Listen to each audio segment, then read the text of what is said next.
Hey guys, good morning. Welcome to my live stream. So I'm back. We are back in the garden today. So let's have a look what we will do. For one, I wanted to change something about the live stream. Like yesterday, it was a little chaotic, I felt. So I think we are setting up the live stream at one side, like this. Stationary, nice place where we can garden a little bit. Hey, good morning, Pear. Good morning. Great to see you. Welcome to the live stream. Oops. Yeah, I have set up a new site for the live stream. I want to have a little stationary site. It was a little chaotic yesterday. The stuff with the resolution has really kind of interfered with the live stream, yesterday. So I looked into the options of the YouTube app, and I found this like a setting that I activated where you choose the quality that they are using to load the video, and I turned that off. That was like, that you try to conserve as much data as you can, and yeah, I deactivated that, and I hope that this was the problem. Hey, good morning. Great to see you. Thank you for being here. Welcome to the live stream, everyone. Yeah, so yesterday, and I looked at the video. I really went and checked the video a few times a day yesterday. And that one part at the end really had a very bad resolution. And I'm not sure why. The rest of the video looked great later. The way I understand it, the video is uploaded during the day and the quality gets better and better. Yeah, but in this one case, the quality never got better. It looked really horrible. I'm not sure what happened there. So let me know when the quality is super bad. I might not be able to change something, but at least then I know that there's an issue, Okay. Yeah, so I've set up the site here. Let me show you.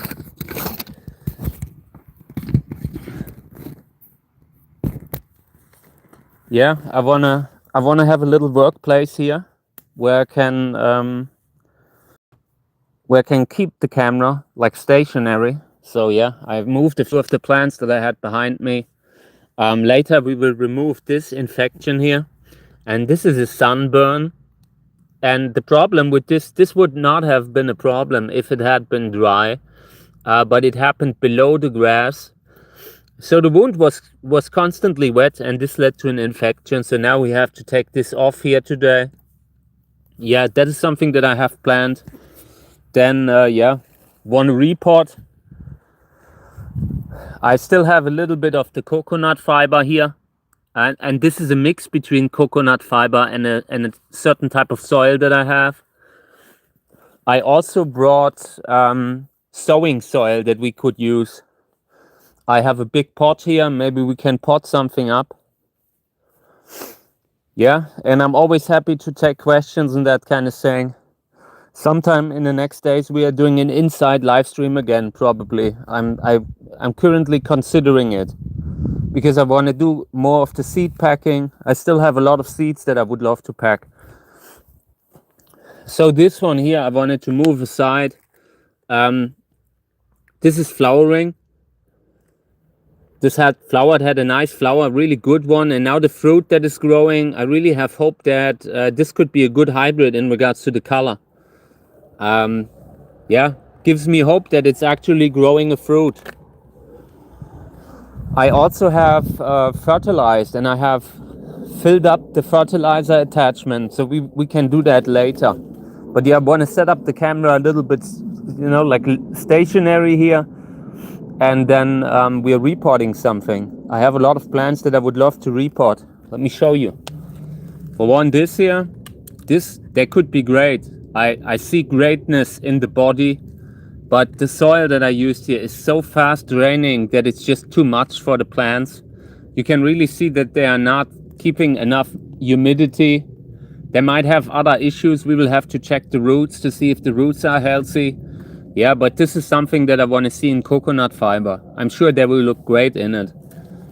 Yeah. So that is something that I want to report. Wanted to put water into the Like I wanted to water the roots before we're cleaning them. So maybe we're doing it in the top here. I will fill that with water later. Then I have this one that I also would love to put in a bigger pot. Check it out. This is a cool plant. I really like that. Let's have a look at the label. This is Betsy crossed with Orange California by Misplant. It's a really good Misplant hybrid. Look at it. I really love the shape. This is also one of those unusual kind of hybrids between a column and something like Pseudocandicans, you know? Really nice. I love it. Yeah, and we will have to cut it out of the pot. This is just a root bound. We have to open that thing up. And yeah, we will do that. I want to get the water hose. We'll put the camera on the tripod and then I will try getting it out of the pot. Yeah, let me see what else. I wanted to show you a few of the flower buds that I'm having here. Let's have a look what we have, if some of them have labels. This one does have Cantora Orange, Cantora Gelb, and Wörlitz. This one I'm not sure what it is. I think it's the first flower. Sometimes I have plants that I almost lost, where I grafted a piece from the trash, you know, from the rubble. And yeah, sometimes they take and eventually grow into a flowering plant. And I think this is one of them. This one here also, I think could be the first flower. We will see. If it's good, this will get a bigger pot. This one here, I accidentally knocked down the flower. Broke off the flower, was my fault. I'm really clumsy sometimes with the muscle problems. This one here, let's see.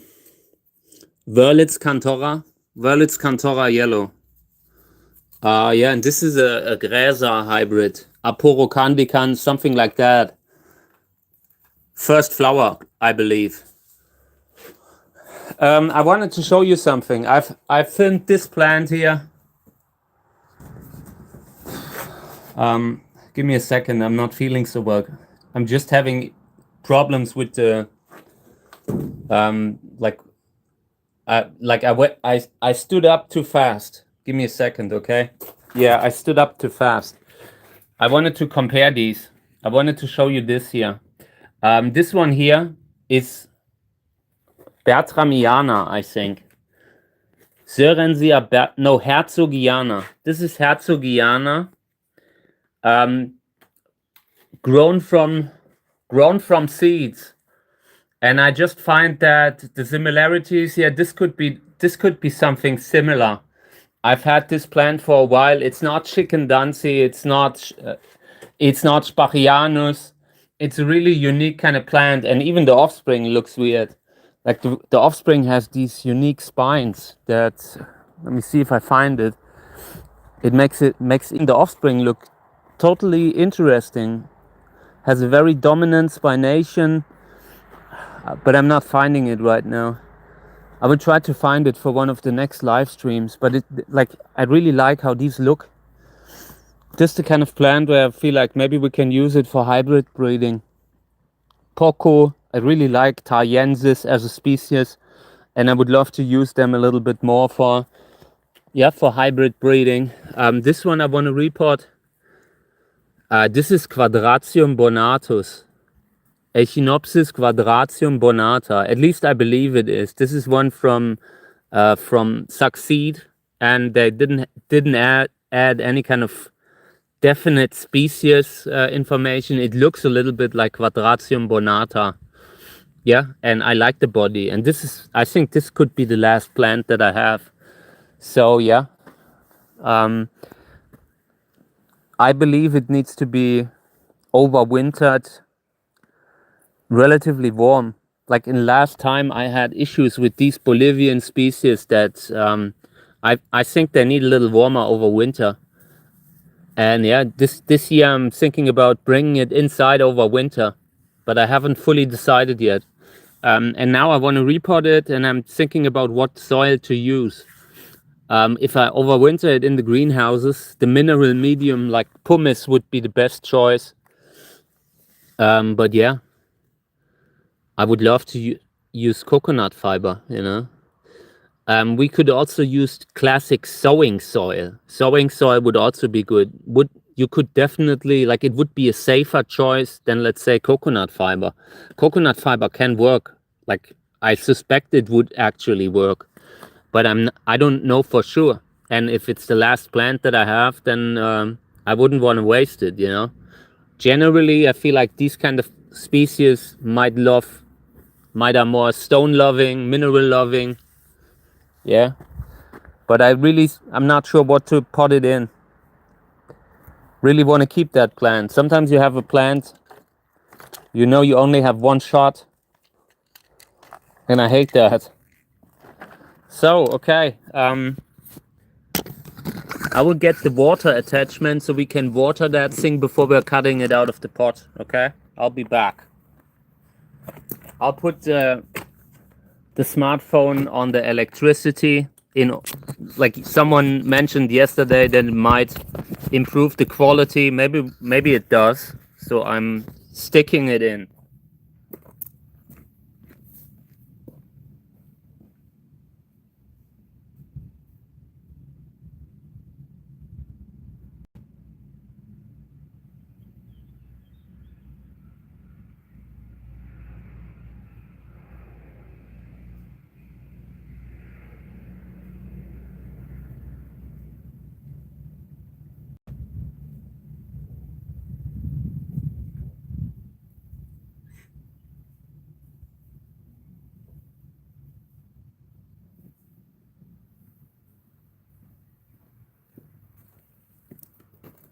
Okay, here's this thing. This is the one with the fertilizer attachment. We are taking it off and putting the other one on it.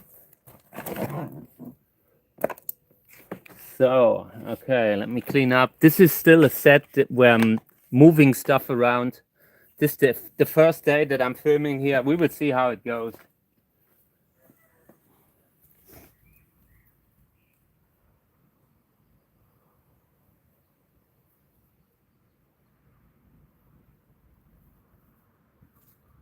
I just felt like that when I'm moving around, it's constantly messing up the camera. Everything gets dirty all the time. Yeah? And maybe we should try not having it like that. We've got to be careful with the electricity here. Okay. So this one's now the other one. Nice.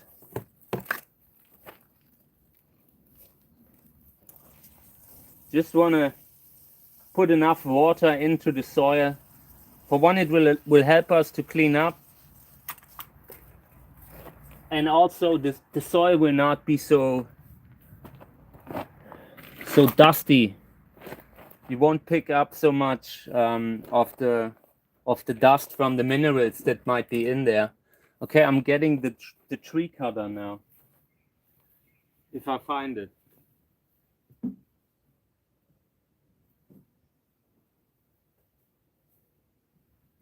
I've seen it. Where is it? I've seen it. It was just oh, here. Okay, it was right there. Of course it was. Okay, I will try to get it out.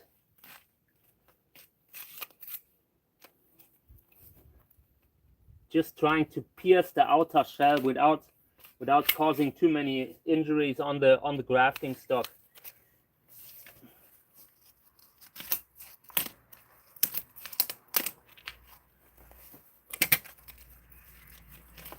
Oh, this is good. Nice. So this will go into the recycling bin, and I will clean up the roots here. Want to put on a glove. You never know what's in there in this kind of soil. So, okay. A little bit more water. Cleaning everything up here. Doesn't look bad. It was root bound, but now that we're loosening things up, this would be okay. No problemo. And the plant looks looks actually good. So let me get this here. Yeah, and we will put it like this into one of these pots maybe, you know, that it gets straight, that it gets straightened out a little bit. I think this is a good idea. And what we will do is we will cover this whole part, and it doesn't matter. It will still continue to grow. This will be okay. I'm sure of it. What can happen is if you have an injury below the soil, then you can have a fungal infection. And when I say you, I mean the plant will have a fungal infection, you know. But it often doesn't happen, you know. I'm an optimist when I'm not just a pessimist on my bad days. On some days I'm an optimist, on some days I'm a pessimist. Depends on my mood. So yeah, we will use this one here. This is coconut fiber mostly.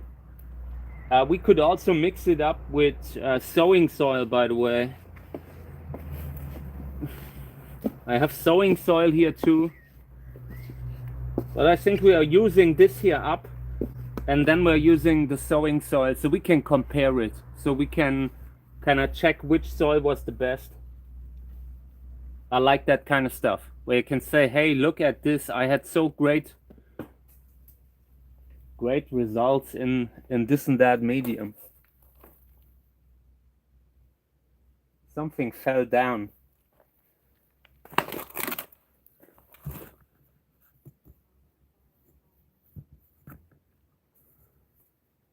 Okay. Really hope nobody's throwing stones at me here. Sometimes when the fruit falls down, I don't know, is it time for the acorns yet? The acorns are ripe? I don't think so. I think it takes longer than that. They're coming a little later.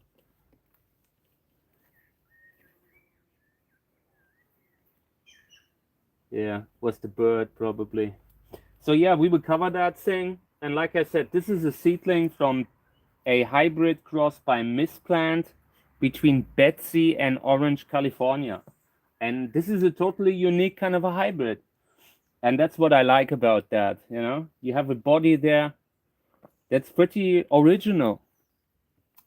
There are some species that look a little similar, but that's already pretty unique compared to how the mother looks like. I'm sure of it. You can really see Orange, California has had some influence on the body, you know? You can really see that the areoles are very close together. In totality, that is not a very big plant, but this could already flower. This is already flowering size, in my opinion. So yeah, that's why I'm repotting. We are repotting it to give it a good soil, good pot. This will get full sun on the shelf, exposed shelf, and then we will see if it will be flowering next year. Check it out.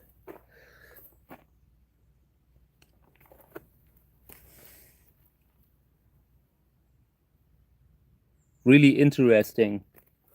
Yeah, so this one here, it will stay out here.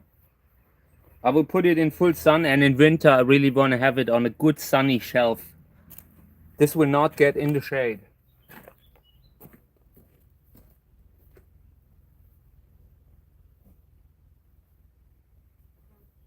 Okay, then I had another one. This one here.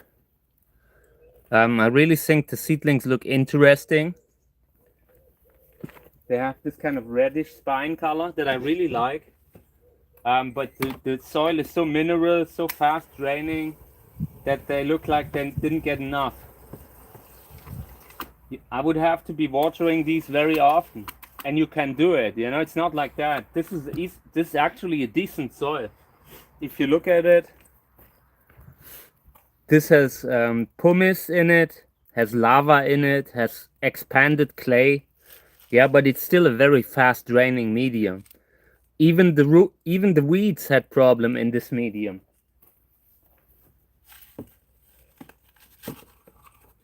Okay. Let's get rid of that.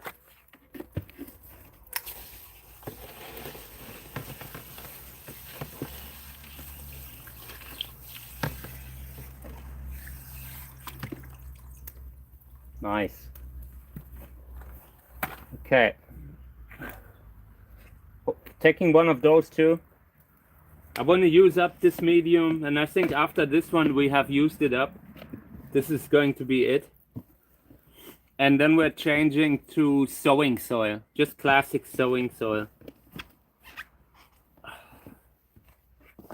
Yeah, it might be a little bit more for one, maybe for a small one, but that's it. Removing the grass. Check out how much of that was just the grass root.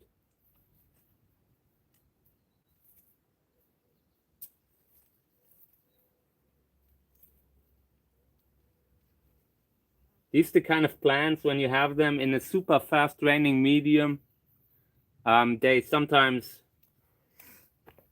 get skin problems, unhealthy stuff, you know, dehydration, because the water's gone so fast. Right. I will keep them together. Family needs to stay together. But eventually, it will be interesting to see how they will grow up. At this point, I can tell this looks really interesting in regards to the body, like this kind of spine color combination with the skin color. It's really interesting. I like these. This could be something like glauca. Let me see what's on the label. No, this was a cross that I did.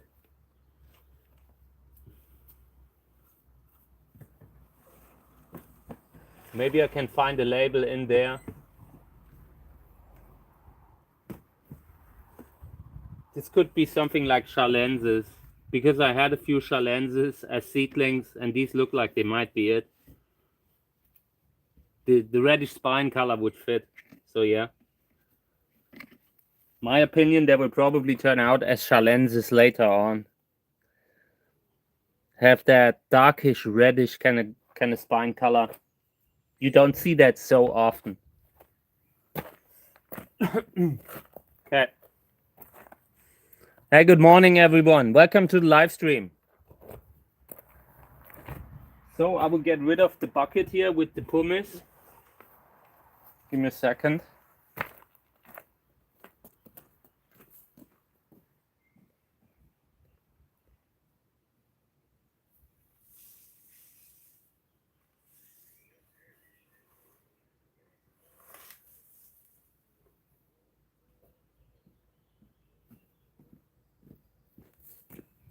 No label, unfortunately.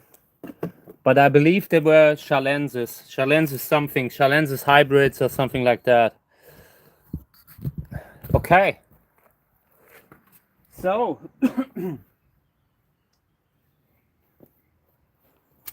I will get the sowing soil, so we have something to work with.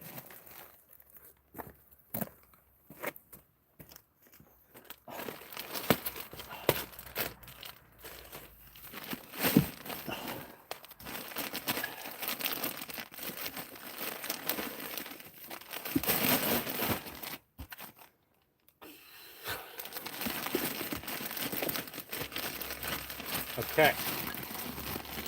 So nice. I want to water it a little bit just to make it a little bit more usable. Got to pull this a little closer here. Okay.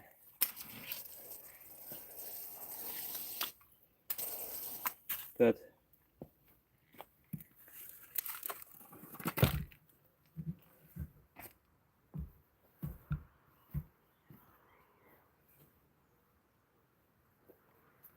Over here, I have a seedling that I want to repot.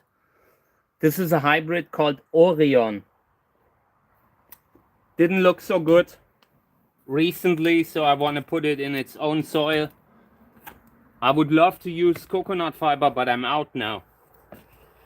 So I'm just using what's available, which is sowing soil.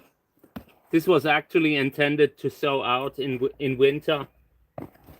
Yeah, but it will be okay. This is classic sowing soil. and I put a little water in it to keep it from being so dusty. I don't like when I'm working with something and I'm breathing it in. Always good not to breathe in kind of stuff that you might be exposed to. Yeah, and when it's a little bit wet, then it doesn't do that, you know, it's not getting airborne so easily. So yeah, when I put this in the soil, check it out. Very dehydrated. This was another one of those containers that had that medium that was just so fast draining that the seedlings or that the plants didn't have enough time to take in the water and take in the nutrients. And I've been repotting all of them. And it doesn't matter in what medium, as long as I get them out of it. It was really particularly bad. Okay.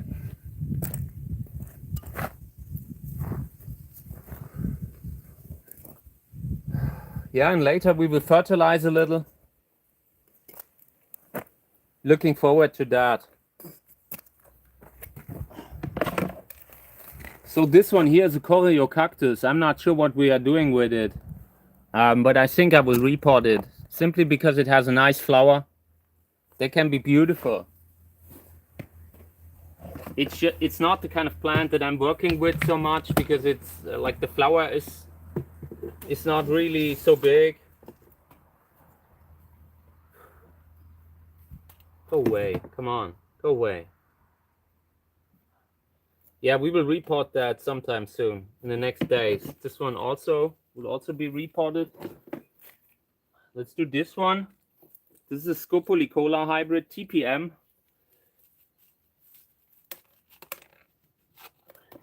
Also root bound.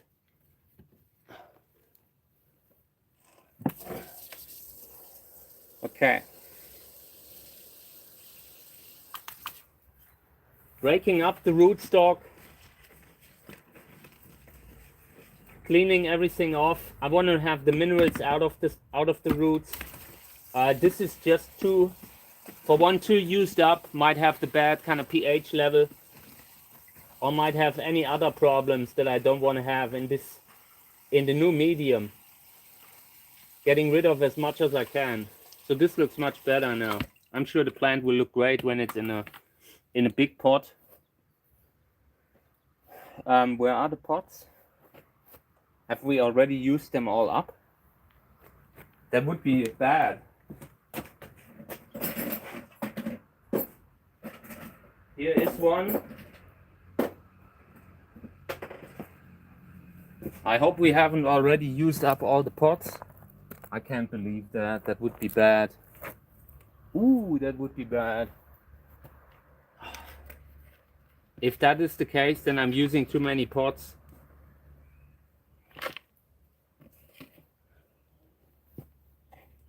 So yeah, this also goes away.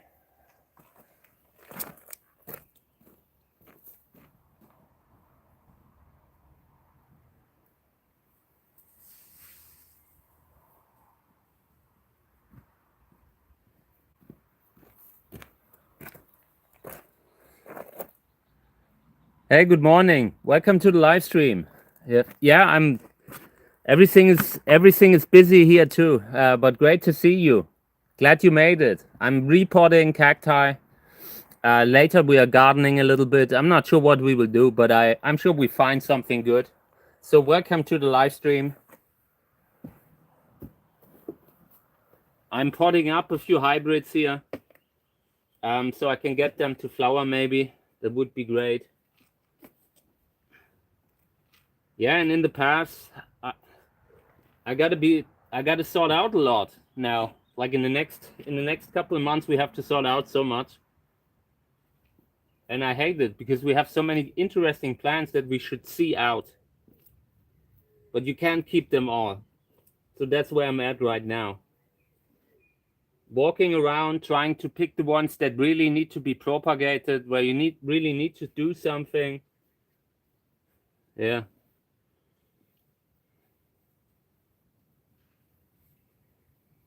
Okay. Yeah, here's the label, I think. No, this is the other one. Yeah. Misplant hybrid, I believe. Okay, and also goes into a relatively sunny spot because now it has the soil to keep the water.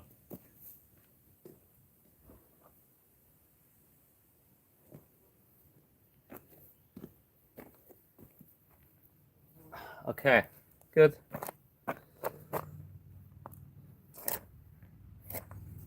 Yeah, I started to kind of put it together a little bit like this, you know. I haven't decided where we will continue every time, you know.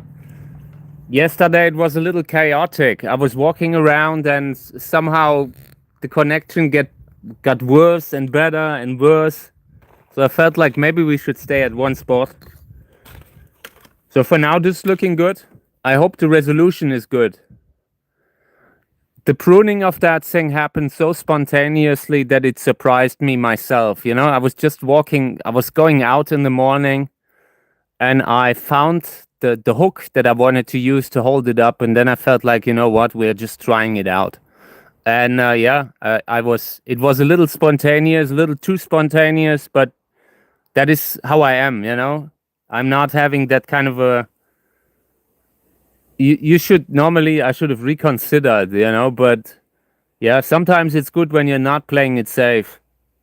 I'm glad the way it came down, nothing happened. It came down perfectly, nothing, like it didn't break, you know, because I was worried when we take it down later, the thing is damaged, that it doesn't root anymore. So yeah, I was happy the way it came out. Someone had commented that they can't watch it. But yeah, unfortunately, you have to really prune back. It's just how it is. I hate to do it myself. You know, I really hated to do it. Another comment was that I should have maybe considered to take the whole tip off. You know, with all the side pubs and root that separately. But it was too heavy for me to lift. The thing would have taken me down. I know it. Okay, yeah. So let's continue. I have these seedlings here that I want to take out of the pot. This is a South Australian short spine hybrid. And you don't see it if you look at it. You know, this is a plant like cactusjerk, but in a hybrid cross. Like Leucostela cactusjerk, a little bit. So yeah, just want to water it. And then I will cut that thing out of the pot.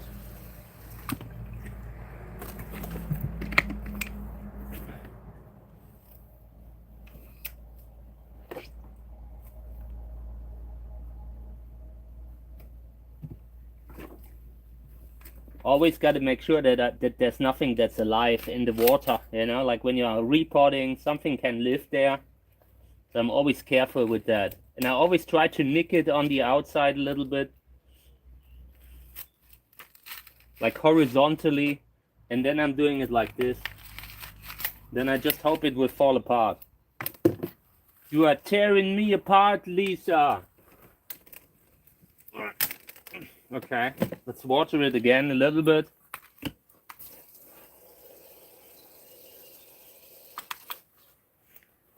Then we will discuss what kind of a soil it is. This is just pumice, I believe. Pumice and... yeah, mostly pumice. Not seeing much else. And that is a good medium. It's not bad. It's just...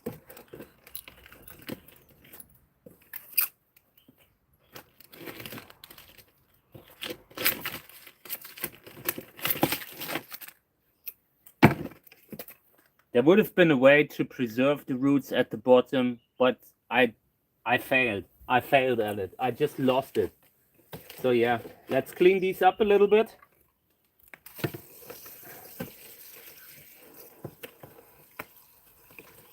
Yeah, just kind of nice. In the future, I'm really happy that I work more with coconut fiber. I don't want to have so many minerals around anymore. Good. Moving this away and then I'm coming back, okay?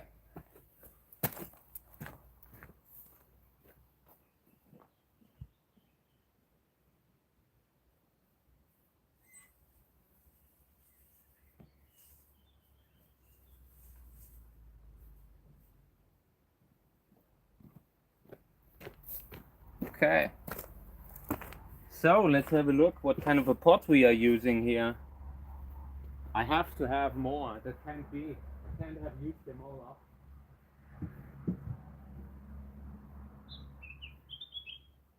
I really think we have used up all the pots. How can it be?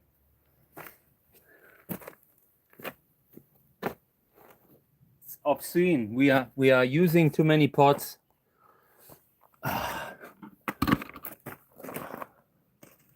Like it was just 2 days ago that I found pots and I said, oh nice, these will last forever. What was the origin of the Validus? Which one? Mine? The one that I have? Thank you. The one that I have, I got from within the country, from some sort of a like Craigslist, you know, like classified ad, and it was listed as a Poco Thaiensis, you know, and yeah, eventually it got bigger and bigger, and I mean, the label with Poco, I think it's unlikely, you know, that it fits in there. But I mean, the plant, like there are some forms of Poco that have similarities. So maybe someone should look into that. I want to show you that. Okay, so let me show you the spines on the Validus. This is a good situation, so I can show you something. Okay. So here are the spines of the Validus,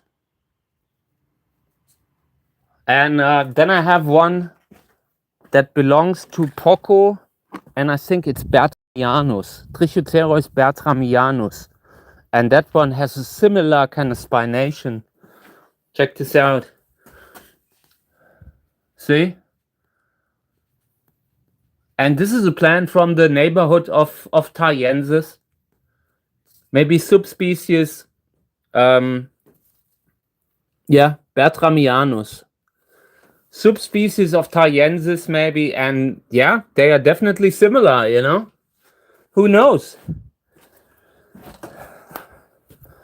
I found it interesting that the spination is a little similar, like that downward pointed spine and that like the high spine count. There are quite a few spines there. Oh, what are we doing now? We're taking this one. Taking this one here. Yeah, and people keep telling me that the Validus that I have there, that it looks like the Poots Validus from that nursery, from the Poots nursery. But I can't tell for sure. I don't have the plant, you know. And I've had mine for a good 10 years, I guess now. Definitely had it for a while. So yeah, putting this one in it. This is also a hybrid like this, short spine, you know, South Australian short spine hybrid. Will have an interesting spination, yeah, but the plants have been in a too fast draining soil. This would be much better for them, for the climate that we have here.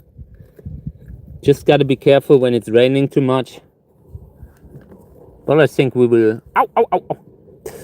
Sometimes you get the spine under the fingernail. That is really bad. I hate it. This happened just now.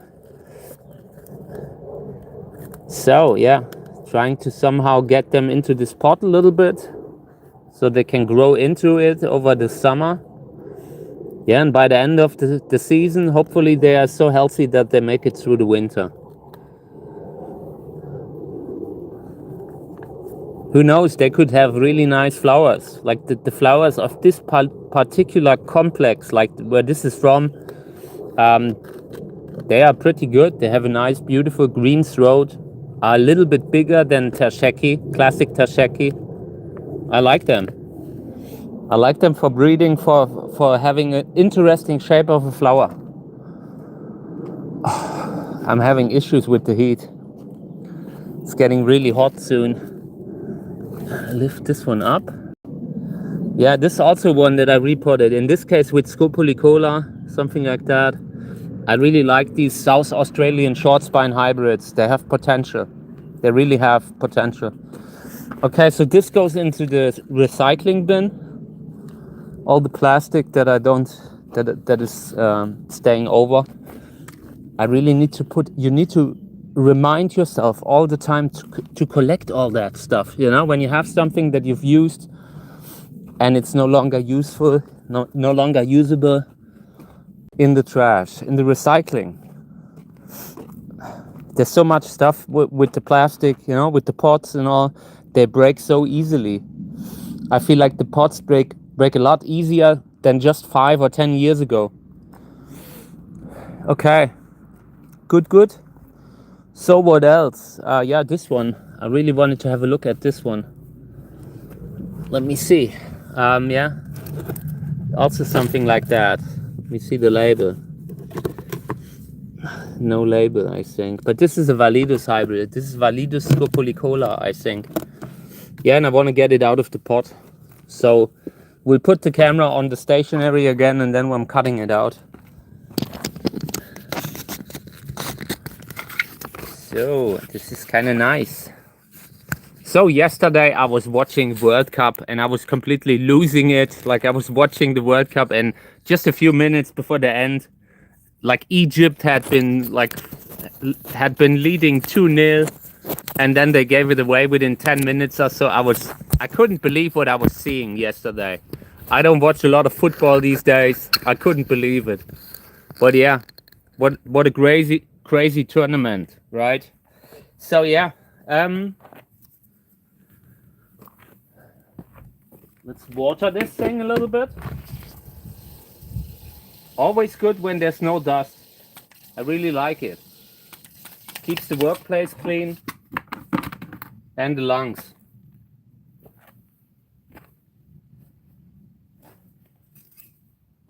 So, okay.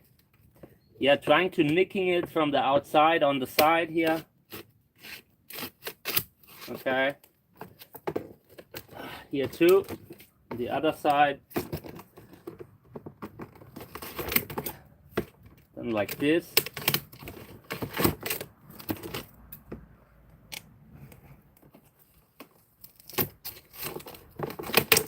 Okay.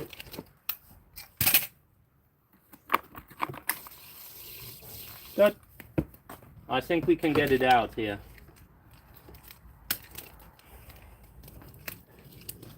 Yeah, and very often, like, when you have them in there too long, the roots will grow through here, and it will have a hard time separating it again. I mean, you can definitely get it out, but very often you damage the root. So let me try it. Maybe we can do it.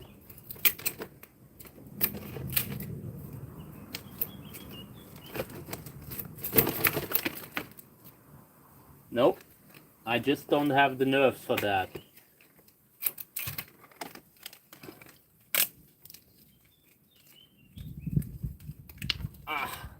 Can't with the muscles. Come on, man. I hate gardening. Boo!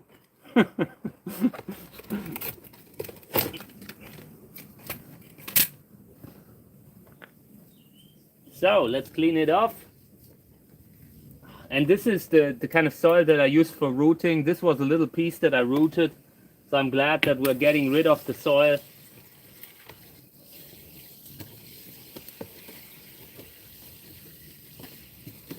Yeah, okay, good.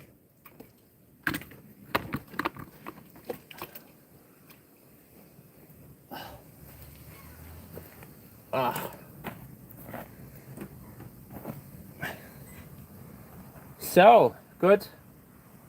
Now I need a pot for them. So, let's see. I will definitely buy new pots later. So now here is a pot that I could use, but there's a spider that is living in it.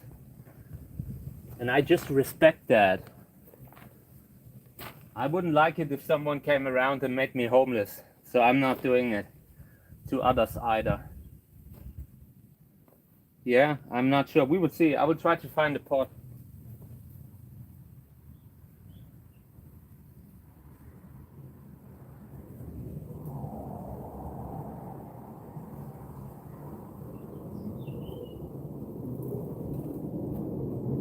So I have this one, but the soil is no good. I want to get rid of the soil.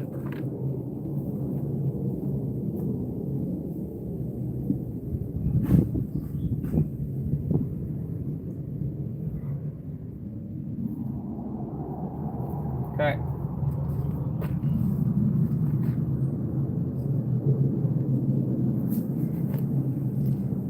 So this is the sowing soil again. A lot of root bark, actually, ground down root bark, but with sand, I believe, and with perlite, with bunch of stuff to make like to have a little bit more drainage and to keep the medium from completely baking together.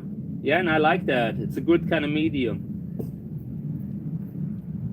So I'm not using much of perlite personally. I personally don't like the perlite, but they're often adding it in, you know, so you can't decide.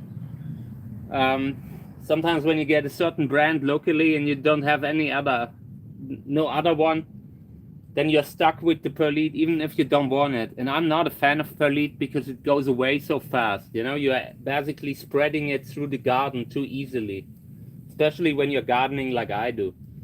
And I don't like that. Okay, yeah, but this one here we repotted now. This is a grafted plant. Check it out. I need to show that to you. Really good. Look at the. Just such a dirty job to live stream from gardening. That's why why so few people do it. Check it out. Yeah, so I like this one. I like the body of this one. I believe it's maybe a hybrid by John Nichols, but I'm not entirely sure, so I will just let it grow for now. I've had a few different Validus hybrids, and I like them for the flower that they have. They have a really interesting kind of flower sometimes, and yeah, so we will let them flower, and the ones that have the biggest, nicest flower we will use long term. Yeah, but I see potential in that species, and that's why I have a bunch of them as seedlings. Oh, I want to show you something. We have a flowering plant that I forgot. So let me get that one, and then we're discussing it. It is a hybrid that I made from the cross Lubivia winteriana crossed with Echinopsis subdenudata. Yeah, and that plant is flowering. Check it out here. Really nice combination of both. Combination of the flowers. Let me see. The flower of Lubivia winteriana, but also the body of the Echinopsis. It's a really good one. One of my best, in my opinion.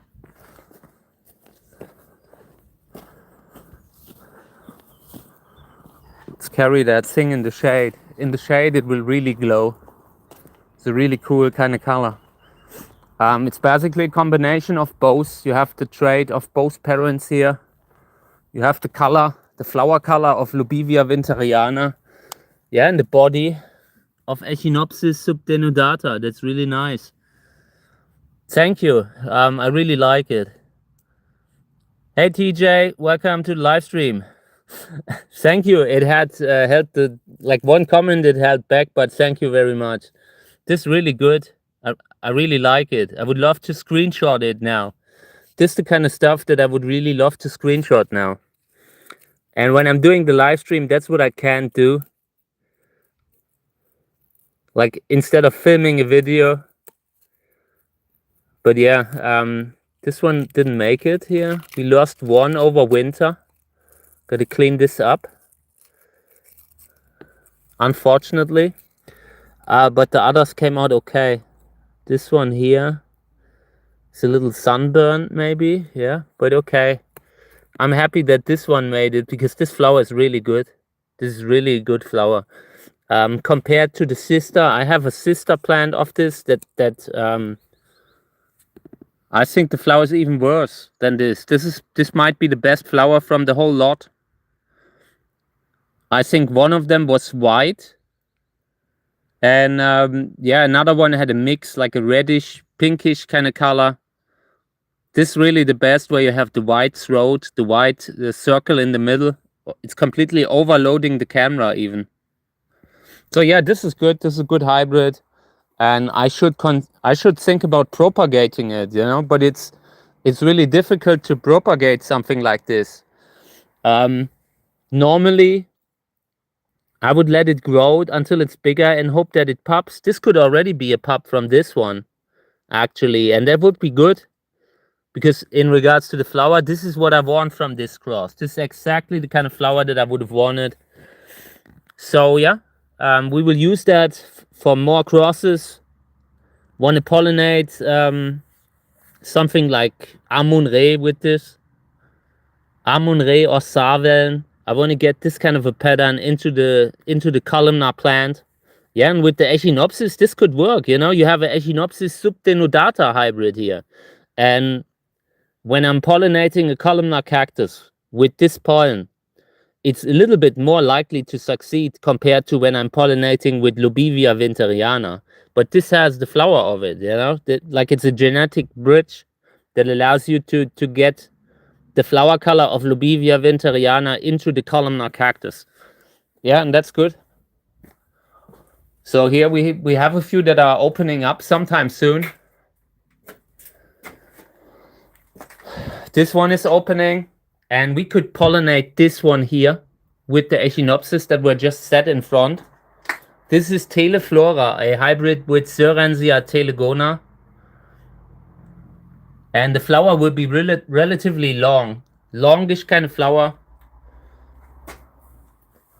So yeah, that one, I think about pollinating this one here with the pollen that we have just now. Then this one is flowering. And yeah, it will be kind of hard to collect pollen on the backside. I might have to move a few plants here. And it could be like this plant is really hard to move because it lacks stability a little bit. But what it doesn't have in stability, it has in spininess. So yeah, we will see how I will move that. Yeah, okay. And these are flowering here, and we could maybe pollinate something like this with the Echinopsis. Thank you very much. Here we have a pollinated fruit with arboricola, with Sorensia arboricola. That is really interesting.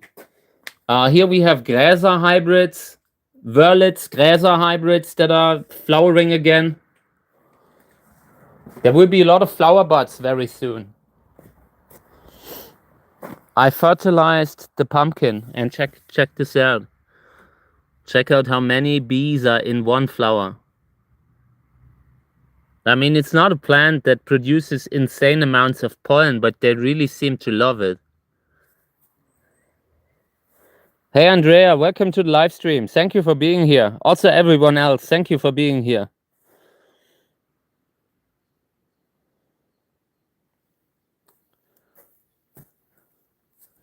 Yeah, so I fertilized it, watered it again.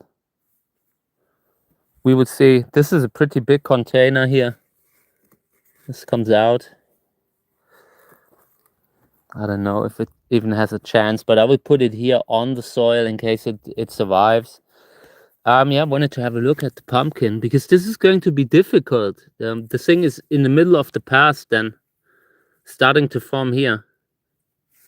I'm a little worried that I step on it or something like that, you know?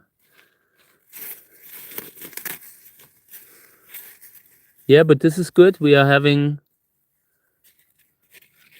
one pumpkin so far. We are having ourselves some pumpkins. Okay, yeah, this one here.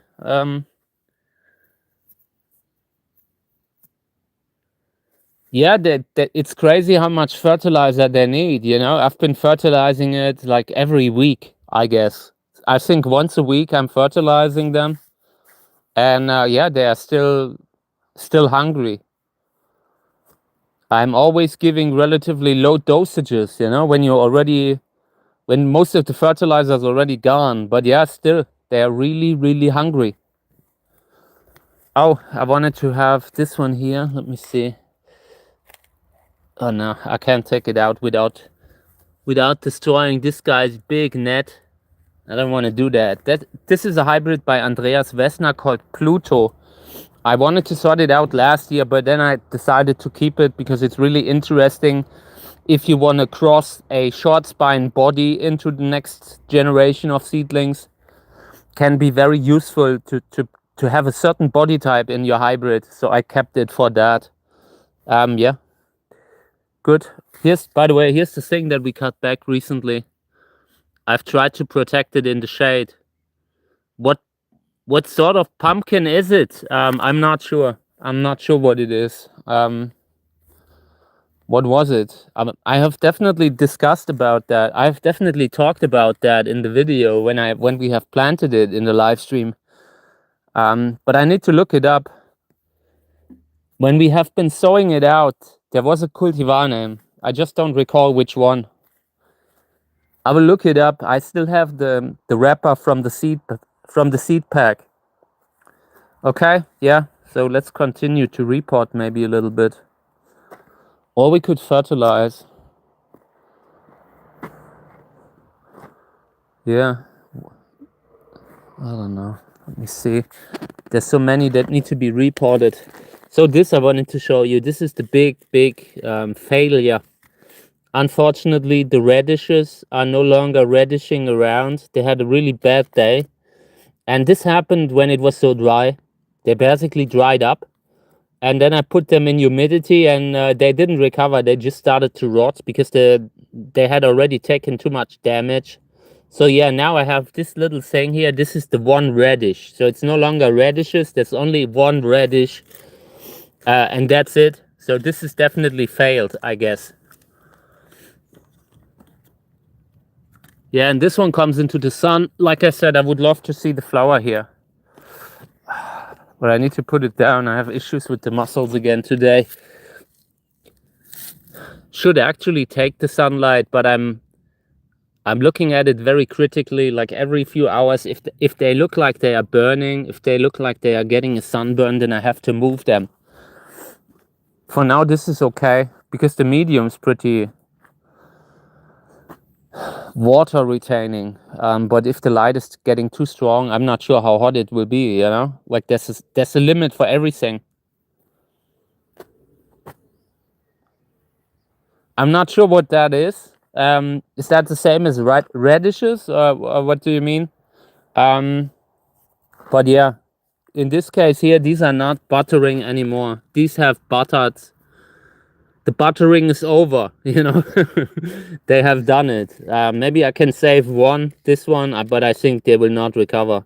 I will leave them out now and I will try to water them, fertilize them, you know. But yeah, I think next time I need to be more careful not to let them dry out in between. Maybe I can save one or two, you know, to save face, so I don't completely am sad and disappointed. Okay, yeah, by the way, check this one out. I really like this one. Wanted to show this again. We reported this earlier. This is from Misplant Betsy crossed with Orange California. And you can really see the nice color here, the nice spines. This is a unique kind of plant. I love it. This is one of the best body types that I've got from the Misplant crosses. What's this? Let me see. Oh no, this is something else, I believe. Yeah, no, this was the older label. Okay, yeah, I will put the camera back on the tripod to make sure that the camera quality is consistent. How's the quality, by the way? Do you have any buffering? Like yesterday, it was a huge thing. It basically completely ended the live stream yesterday when the buffering was so bad. Yeah, I'm not sure. We are probably not eating the one that we have planted either. I just like to have a Halloween pumpkin, you know? Thank you. Thank you. That's great. I love it. Yeah, gotta be careful here. Like last time when I was watching yesterday, I really didn't like how much they had buffered it down.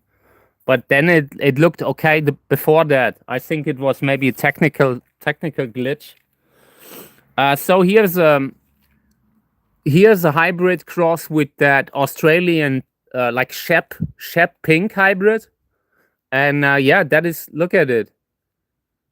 I'm looking forward seeing these. I wanted to repot them because this is the kind of plant that I really want to see here. There are not so many hybrids with Shep purple around. So yeah, let's repot this one. Want to also get it out of the soil, out of the pot. Just trying to see if I have another glove somewhere. I don't have to completely soak in the brew. I sometimes like when I don't get the soil on my hands. You never know what people are putting into the soil, like into the commercial soil. Okay, I want to water it again, and then I'm really getting all the medium out of the soil, out of this root stock. Yeah, and then we're putting it in this medium here. This is the sowing soil. I like sowing soil. Good one. Relatively fast draining. You could even use that for cacti most of the time. You just have to make sure it's dry over winter. Can't really keep that medium wet over winter. That's the big thing that you really have to keep in mind, like the big rule, you know. Apart from that, okay. Yeah, these two are so close together. I think this is one piece.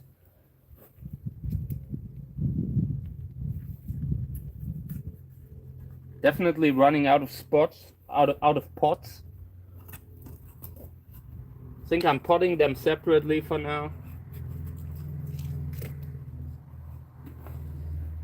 Just so I have something for them until we get new pots. I will order new ones, but I really need to buy, I don't know, 20 or 40 even. It's crazy when you are gardening how many pots you need. That's the kind of thing, you know, like when you're buying vegetables and all, you always got to calculate how much money you have to put into pots, into the soil, into fertilizer, you know, into the water, into electricity. It's more like it's something that you're not doing because of the money, but because of the activity, you know, that it gives you. It's a fun activity where you can recover from a long day. I like that about it. Okay, yeah, so I think I'm putting them like into these kind of sizes. The other ones are relatively small. Just gotta write a label for them so we don't lose track. This one here has an infection. We might have to cut it, but the base looks okay. Sure, I can save the base.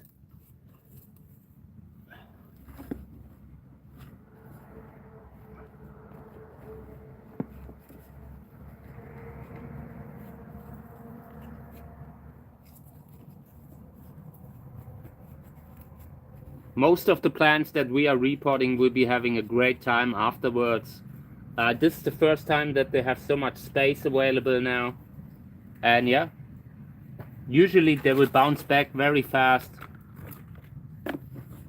The repotting here, this is overdue. Some of the plants I should have sorted out already. We will graft. We will definitely graft on some. Yeah, okay.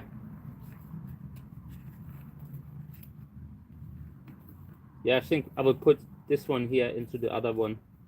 These are too small to... It will take a few years until these need a bigger pot. Maybe another year at least. So I will leave them here. I like when you have the thicker plants in a smaller pot that dries out faster.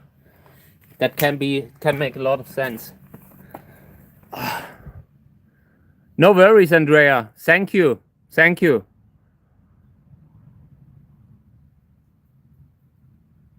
Yeah, I mean, when you say it should be safe, that is something that comes from you. I couldn't find any kind of source on that, you know, with the bone meal.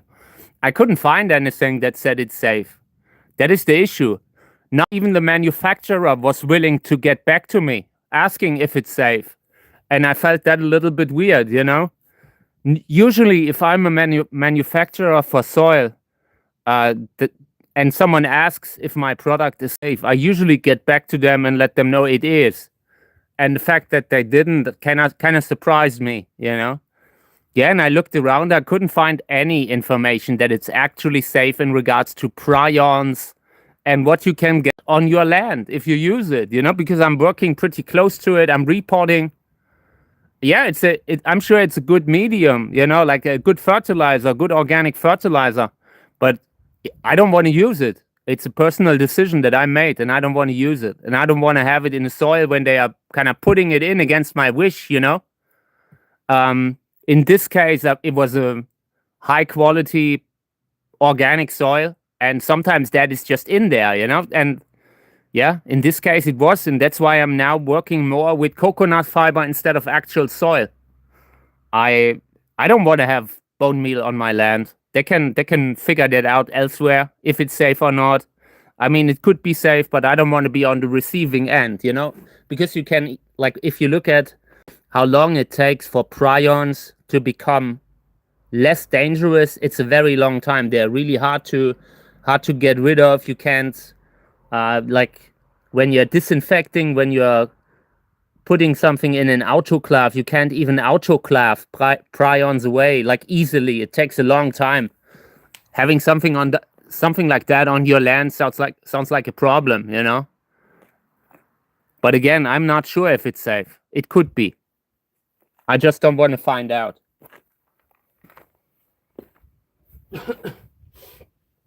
Okay, yeah, I gotta get me labels so we can write labels for them. Otherwise, I forget what they are tomorrow.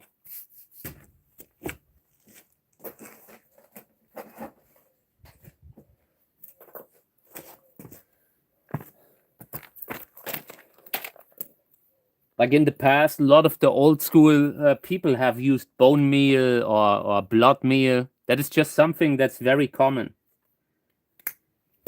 And to me, I don't care what people use for themselves, you know. When it's about my land, I just want to make sure that nothing that I put here can be of an issue.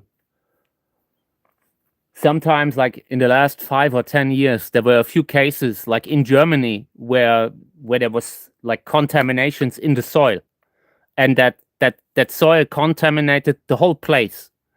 And this was a huge place that will be contaminated for the next hundreds of years, you know.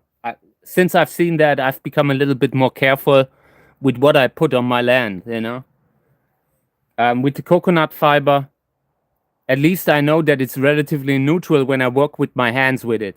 And it's not something that I still try to keep it away from my hands, you know, because you never know how the skin will react to it. But that's enough, you know. So, what was it? Shep Pink.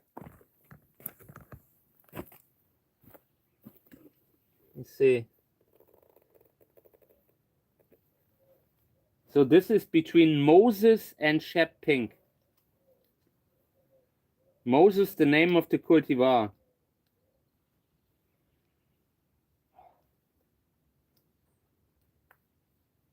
I'm not sure who the breeder is. This could be Cactus or something like that.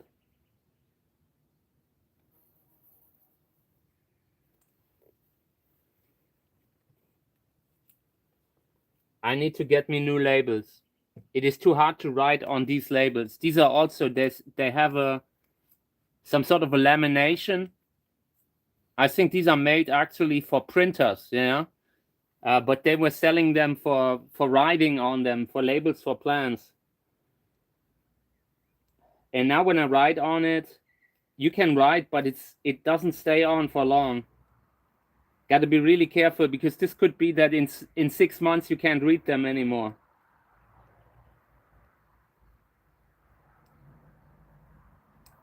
Okay. Yeah, and these will also go to full sun.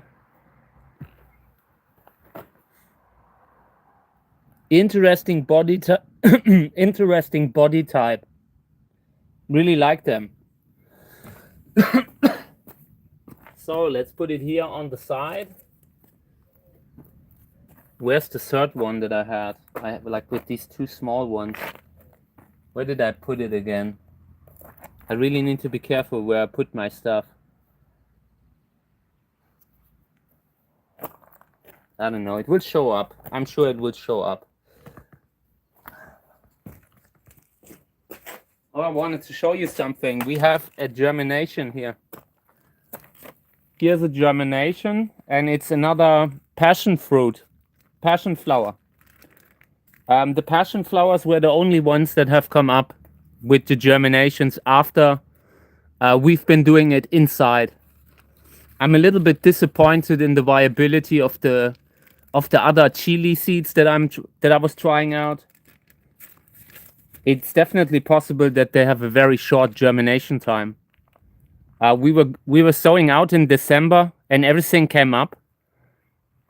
There were barely any that didn't come up, and then maybe 2 or 3 months later, everything was devoid of life. Found it a little bit weird. Okay, yeah, I want to put that into the soil here, into a little bit of sowing soil.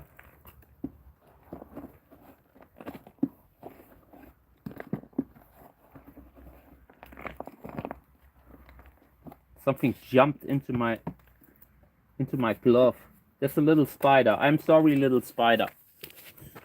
Come on, I will help you. Come out.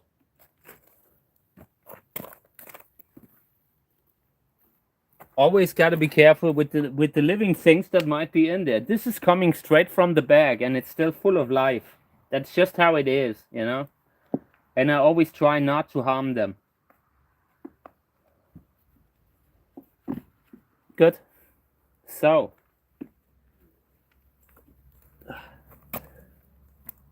putting this one in center, and then I will cover it with a little bit of soil. That's a little risky because you can lose track of how dry that little pressed soil pad is. But yeah, it's still a little better. It holds the humidity a little better, retains the humidity. It protects that thing from drying out completely. So yeah, and I would try to put that somewhere in the shade. I don't want to put it in full sun. We'll have it in the shade for a few months, maybe a month. And then I'm trying to get it used to the sun. And in winter, we are bringing it in. We are taking it into the house and overwintering it inside. I just hope it will be without any kind of... Oh, by the way, yesterday I suddenly had maybe 100 ants in my living room. 100 ants in my living room. I couldn't believe it. I was bringing food to the cat, and suddenly I saw that 100 ants were on the food, on the cat food. I think that is the price that I pay for the time-lapse videos, you know? Like when I bring in a plant to record time-lapse videos overnight, sometimes there's ants in the pot. Yeah, there are a few more. So far, I think we have 2 or 3 passion fruit, and I think they are still alive, at least. I mean, I haven't seen them in a while, but they should be okay. I haven't seen anything that didn't make it, you know? Let me see if I find them.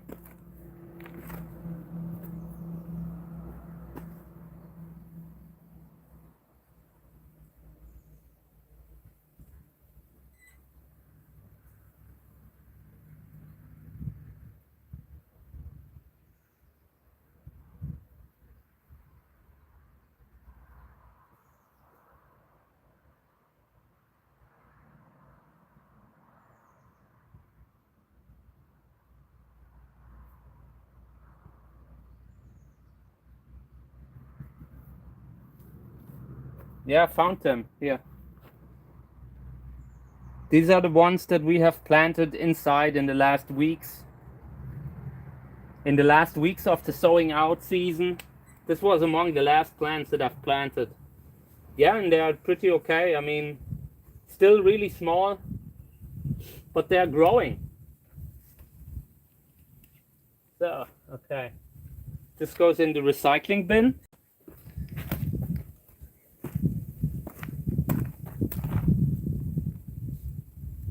Yeah, and I'm not sure where that one seedling is that I have been missing. I'm not sure where I put it. Sometimes I just put something aside and forget. I have the short-term memory of a potato. So I wanted to go to that other flower again because I wanna Maybe pollen here before the insects have eaten it all. Yeah, they're great, but when you have them suddenly in the living room or in the, you know, in the kitchen, near the kitchen, that's really, you gotta be a special kind of character to tolerate that. This is the reason, you know, the reason that, like, I have 100 ants in the kitchen. That's why I'm getting a divorce, you know, or why I've gotten a divorce. Why my wife wanted to have a divorce. It's just something you don't want to see in your kitchen. Okay. So this one we will use that to pot something in it. Using the mineral as drainage, but only as drainage. This is not a good medium. I wouldn't want to use it for anything else than drainage. Taking this one out here. Yeah, this is okay.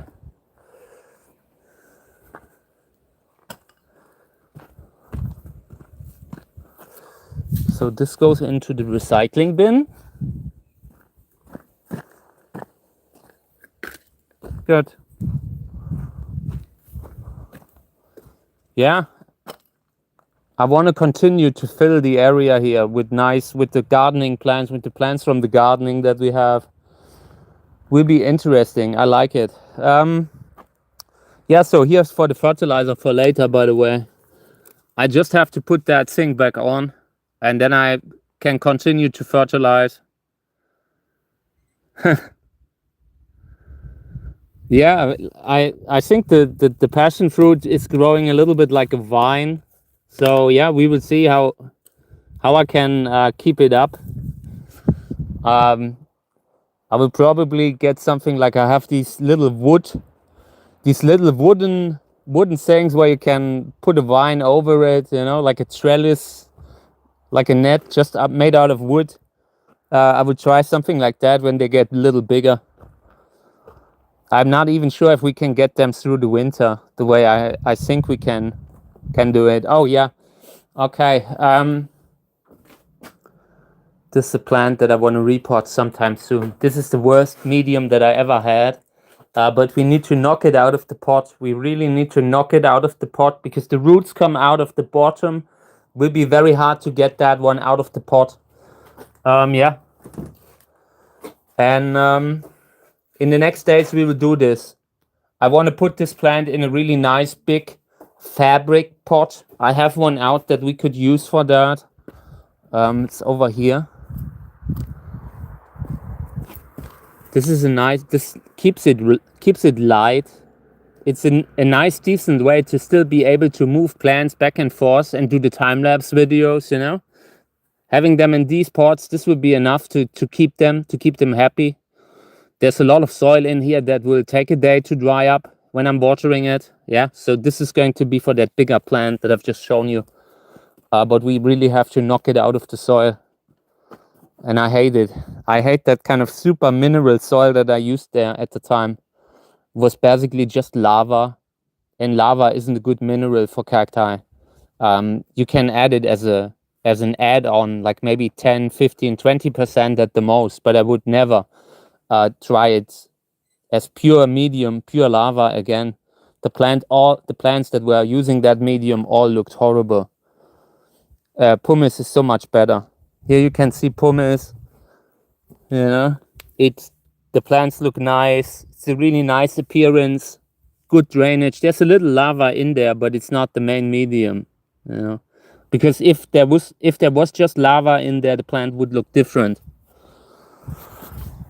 Yeah, okay. I want to repot something. I have this pot here, and I am currently thinking about what I could repot. Haven't really thought about it. So this also goes into the recycling. Let's see. Yeah, maybe this one. We could be repotting this one. We could be repotting this one here. I wanted to do this one here. Yeah, maybe we're doing that. It will be very hard to kind of balance this plant out. I consider to just start fresh with this one. If I plant this, I will need a very deep pot because it's so thin This is a Sörensia telegonoides hybrid, and sometimes they are really thin. They break off at this size. That's just their way to do it in nature. So I don't think we can report this one. Yeah, we will see. I'll have a look. I want to report something now. The chili they all look okay in the pots that they are in. Let me see what we find, what we can report here. I wanted to report this one. I'm sure this is going to be an interesting plant. Looks a little bit more like Macrogonus, maybe something like Glaucus chalensis. I'm not sure. Oh yeah, we will collect pollen now before it's gone. Like I've already seen the hoverflies taking aim, so I will get the tripod. Then we're collecting a little bit of that. And I want to use that to pollinate a columnar cactus.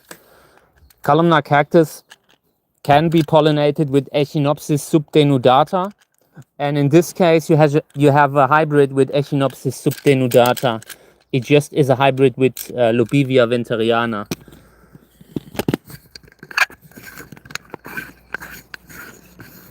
Take care, Andrea. Okay, so let me get a little paper bag and a brush, and then we're brushing some of the pollen into it.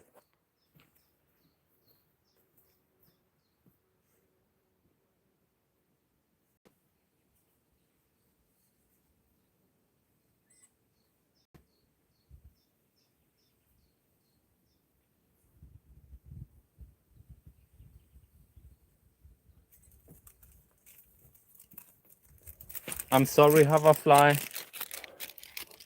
I gotta steal some. Check it out. You see it? I'm so happy that there is pollen. This can be really useful. I will leave some pollen behind for the hoverflies. We are not taking it all. Just enough to do a few pollinations. And the hoverfly can have the rest, okay? Always try to leave something behind for the little ones too. I'm sorry, can I have once more? Then you can have it, okay? Good. So yeah, now we have enough for maybe 1 or 2 pollinations. I don't want to overdo it. Also, I want to be able to record maybe a video later without messing up the flower.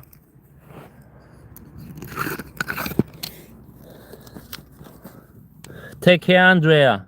Have a nice day. Yeah, so this is going to be enough. Check it out. It's not much, but it will be enough to pollinate a plant or 2. And we will use that when the flowers in here are opening up. I want to have a plant maybe with the flower color of Lobivia winteriana and a columnar body. That could be great. We could pollinate here this one, Echinopsis glauca, with it, or Scopulicola. If they are flowering at the same time, then I will pollinate them all with it. I try to split the pollen up just so we have tried this cross out for the future. Yeah, good. This here is happening very soon. This is happening very soon. This is happening very soon. Oh, telegonoides. Yeah, here, this one. Sörensia telegonoides hybrid Autenried 36. Yeah, I like the body here. It's a big plant. We could really repot this one. But now it's flowering again. If the pollination fails, we will be repotting. We will be repotting that thing right away. What's that? Go away. No, not end the live stream. This is trying to do a like effect. No, okay. I have technical problems here. Okay, and this one, Teleflora, hybrid between Telegonus and Echinopsis irisi grandiflora. Very, very big flower. The color is similar to what you see here, pinkish, and I like it. It is a good hybrid. Interesting body. If you show this kind of plant in the United States, it will be identified as Brevis spinulosus. In this case, it's a hybrid from the 1950s, maybe. Robert Gräser was the breeder. This has been documented, described and all. And that's why we know. Otherwise, we would always wonder what kind of a plant they are. Yeah. In this one here, by the way, the big Gräser hybrids that you see there, this one here and this one over there, they did not flower this year. Totally not at all. I suspect it had to do with the weather, maybe. Sometimes when you have a certain weather, when the weather in winter is a little bit not cold enough, maybe, or maybe too cold, maybe too wet, then they might not flower. I've noticed that a lot of the Gräser hybrids didn't flower this year. Like that one type of hybrid, they in generally flowered a little bit less this year.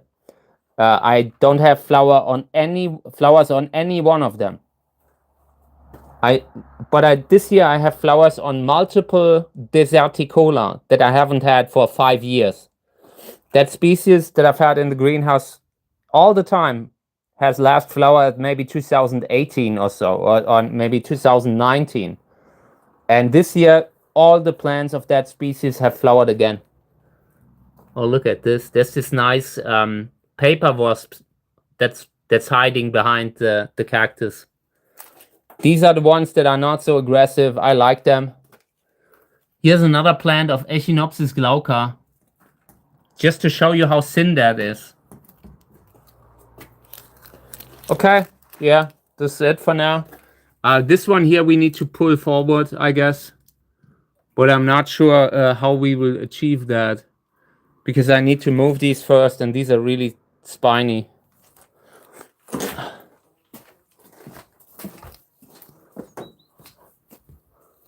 Yeah, okay. Seems like the hoverfly is gone. Then I'm collecting a little bit more. If it doesn't want it, then of course we will get a little bit more of it.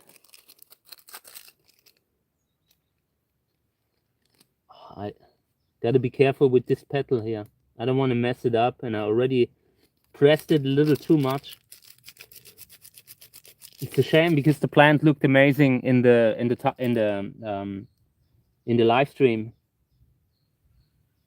This is the kind of stuff where I should have actually recorded the video beforehand. So, and for the future, I need to think about how to propagate this hybrid. I want to keep it around because I almost lost it already. Yeah, so now I need to think about how to propagate. One plan can be to keep them in one piece and let them grow very big. And just trust that they will pop. Or you could maybe take off the tip, graft the tip, and hope that the base will pop again. Yeah, that is a way you can do it. I wouldn't do it now, but it could work. So here's the pollen that we collected, by the way. Good.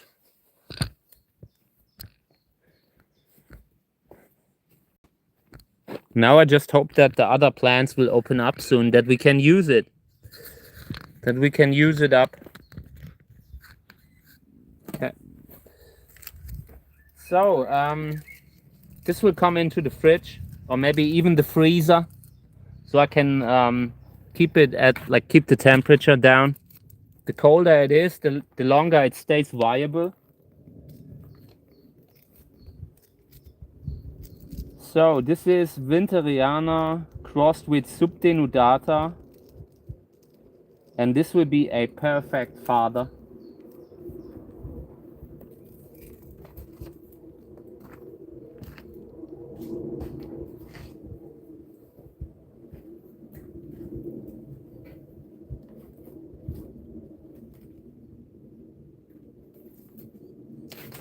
Ow, ow, ow, ow!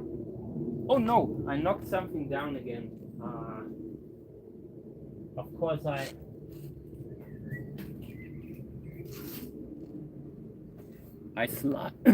slightly knocked against the flower. I wanted to repot these here. I think these are Sally hybrids, and they also need to come into new soil. I saw them, felt like this could be really doing good in a bigger pot. So let me clean that for now. and then we'll see. Could go in mineral. Right now I would love to put it in coconut fiber, but sowing soil will also work. Just moving this here away, the pollen, that it doesn't get wet.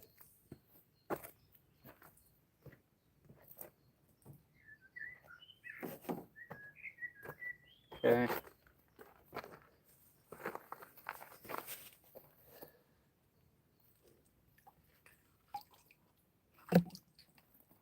Root bound.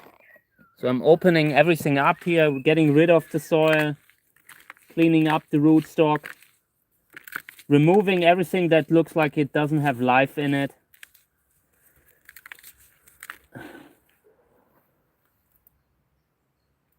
It's looking much better now.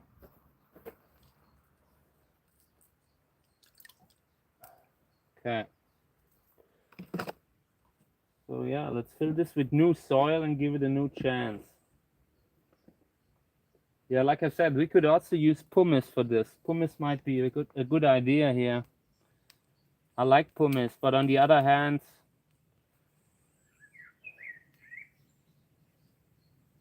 it's also boring. It's also too mineral. I want to have them a little bit more well hydrated in the future. So let's try this one. This is sowing soil. Here's a side pop that is coming out.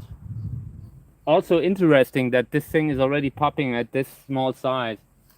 I think it's a Zelly hybrid, Scopulicola with something.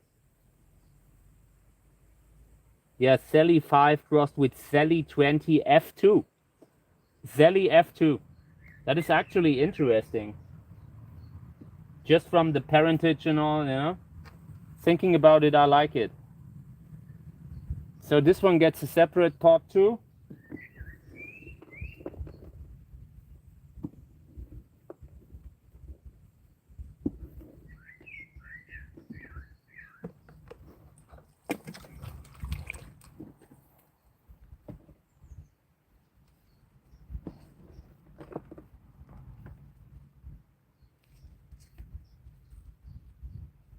Okay. Relatively organic soil, but this is okay for now. That will stay dry over the winter. Soil needs to be dry in winter, so I'm not really worried how it behaves when it's in winter. When it's dry, it should be okay. Good. So this one I get rid of.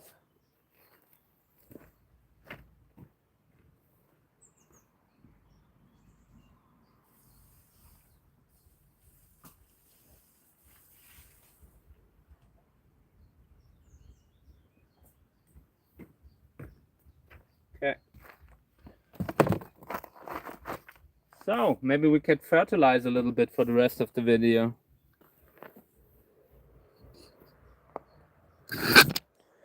I'm sorry to hear, Per. I hope it wasn't mine in general. That would have been bad if it went away again. But great to see you're back, mate. So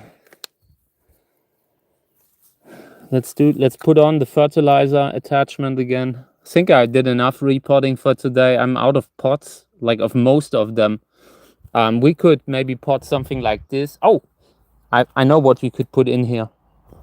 I have a plant that I would really love to see in a big pot. But it's been kind of overtaken by the spiders. Check it out.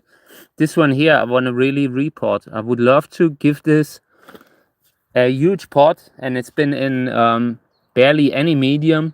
So once we will put that thing into the soil, it would be great. It will grow fast.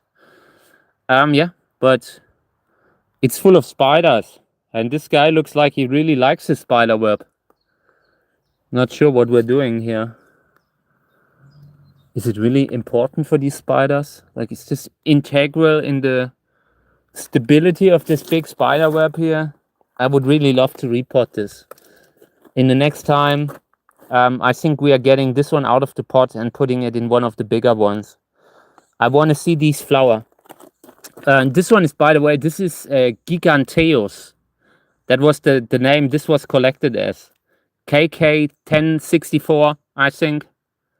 Really interesting plant. I'm not sure if it's Verdamanianus or if it's Pasacana. It could also be Pasacana, the way the spines look. But yeah, interesting plant. I would love to see it in a big pot, maybe flowering. Would be great. So, okay. Yeah, this comes into the pot. Yeah, and this pot size would be great for it, you know? Would at least give it a little bit more room to actually flower. This one here I moved out of the sunlight. Had gotten quite a lot of sun. This is Atrocerois, and Atrocerois are rare in collections, and I think that they are rare because they are kind of weak sometimes. Don't take so much cold in winter, don't take so much light. I hope that. Yeah, I consider to move that plant away very soon, like in the next days. I just hate to make the spider homeless. Okay, yeah, good.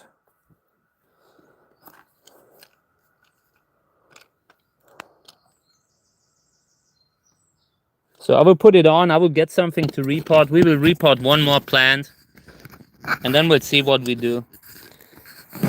Getting another one that I wanted to repot for a while. I have a few that I have here. Let me see. Oh yeah, this one. Ah, that's also spider. Let's get this one here. Oh, this is Betsy crossed with Flying Saucer. Betsy Flying Saucer. That's kind of nice. Also needs to go into a bigger pot, like in more than I can give it right now. So this one here, I will put this on the side when we get the new pots. I will order 10 new pots of these here. I think they were something like 35 or something like that, 35 centimeter diameter. And they almost cost like 60 or 70 bucks. Pots have become really expensive.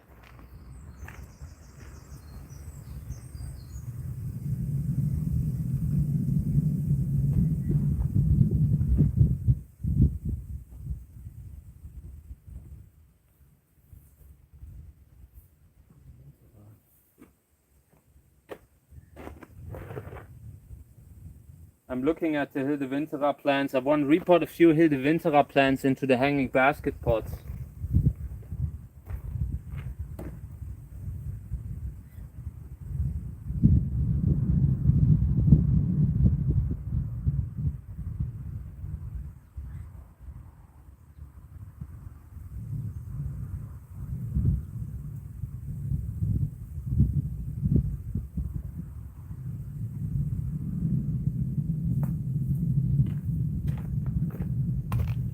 So I want to remove the soil on this one. The plant didn't look good in the last year, so we have to really clean up everything. There might be issues with the roots. Doesn't look so bad, but seems to be, this could be just sand. That could be the reason that it's not doing so well. I will water it.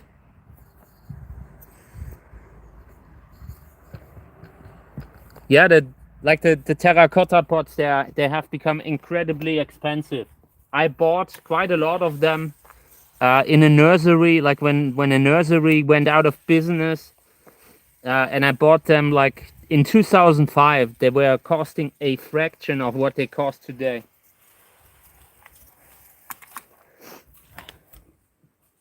Okay, so I want to get rid of the soil here. I will also put the soil into this one here.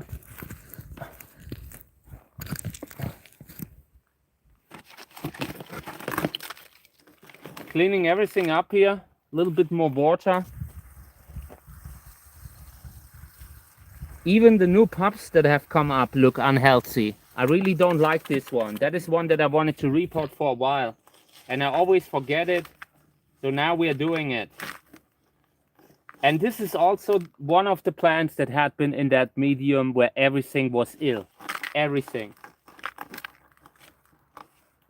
Everything that had this kind of medium had unhealthy roots. You can see it here. This has barely any roots.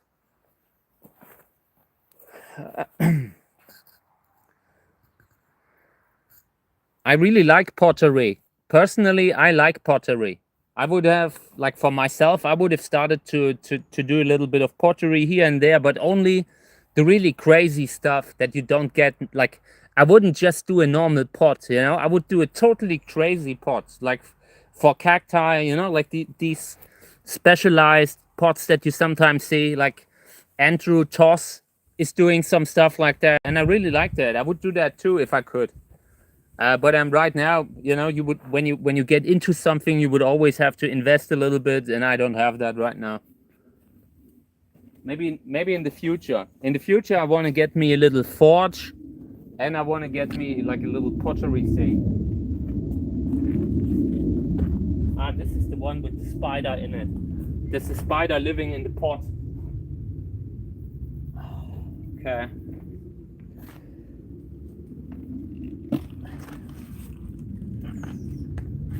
I think I'm potting this one in this pot here. I want to give it a little bit more stability, little bit deeper stability. Cleaning it up a little bit here.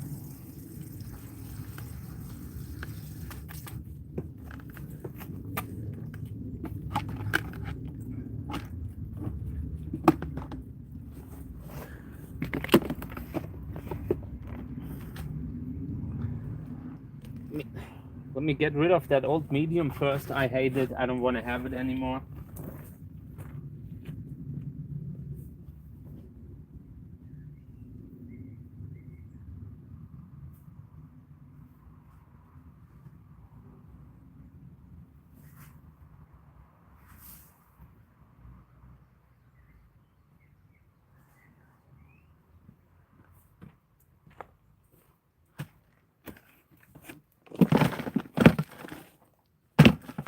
Okay, let's get some more.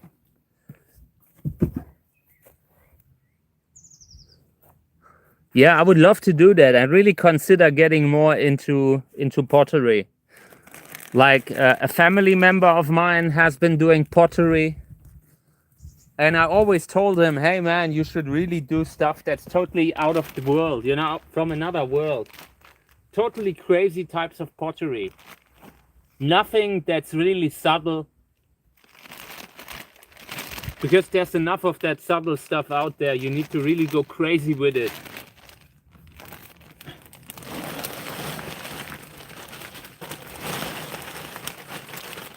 This is the soil that I would sow out in. It's okay, not bad.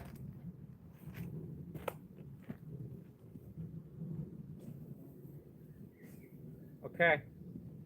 Yeah, so now this one comes in it. And I would try to get it in a little deeper to give it stability. This plant here needs a little time to actually root.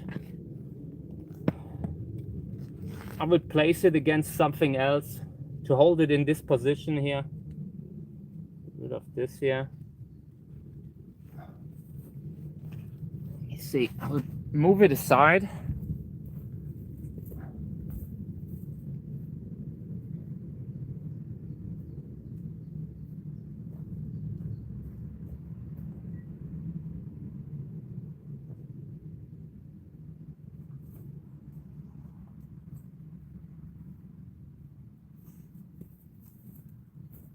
Okay, so want to water the strawberries a little. These guys are drying out so fast, you can barely fill it up again. Cleaning my hand, and then I'm taking the camera, and then I'm showing you the new pot. Then we're cleaning it a little with water. I had to carry it over there because it would be constantly falling over, slumping over.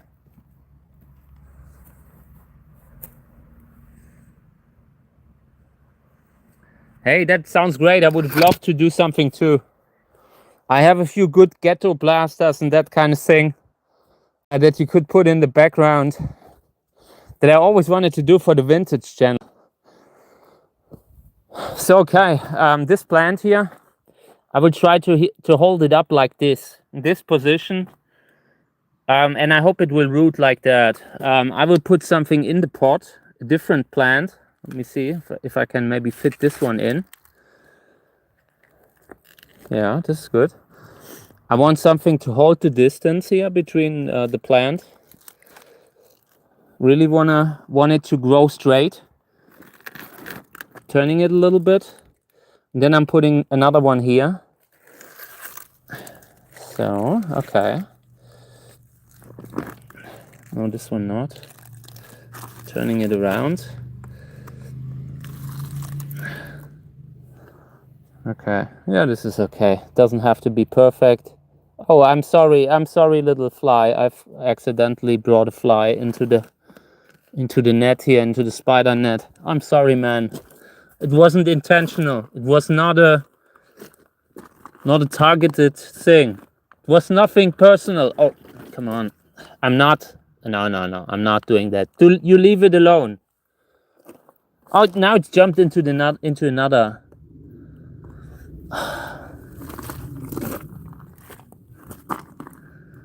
Yeah, you walk away. It's okay. I apologize to the little fly. I think it got away now. Just got to make sure that the spider isn't getting to it. In this case, it was my fault. Usually I don't interfere, but in this case, I didn't want that poor dude to be paying the price for me moving the cactus. This is the kind of stuff that I mean, like when I'm moving cacti, when I'm repotting, when I'm moving stuff around, and when I'm accidentally, when something happens where an insect ends up in a spider web because of me, I usually take it out, and that's the only scenario where I get involved. You know, usually it's not like I don't interfere. I try not to interfere. Only when it's my fault. Like this.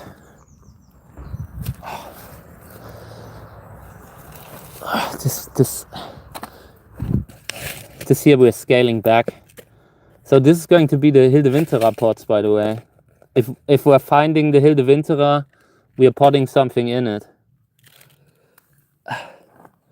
I have a lot of like wild lizards, native lizards that are living here, like reptiles. I don't know, lizard is probably Germany, we call them Eidechse, you know.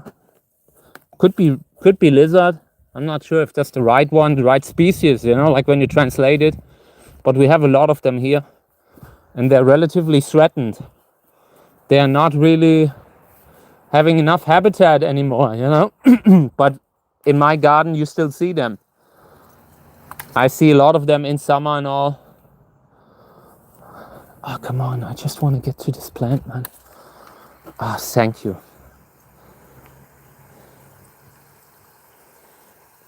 I've seen a few here, but also had the feeling it was maybe a little less than usually. And I've seen one or two grasshoppers so far, like the normal ones, the real grasshoppers.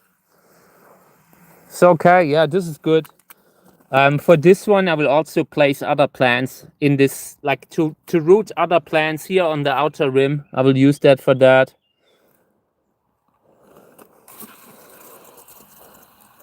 I will then order new pots and then we will repot again. Yeah. Also got to sort some out for grafting. We really need to select a few grafting stocks now. I have to be harder on them. You know, you can't keep everything. So that's what we will do. This one here, I would love to see in the greenhouse.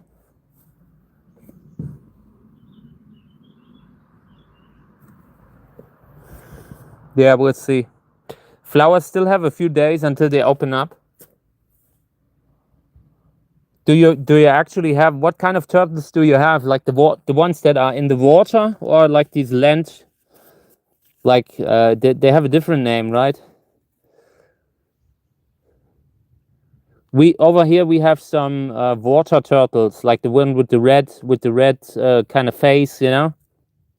They have been like, they are not originally native, but they escaped, you know. There were a lot of them that have been kept in garden ponds and that kind of thing, and they escaped over the years. So now they are everywhere. Tortoise. Yeah, right.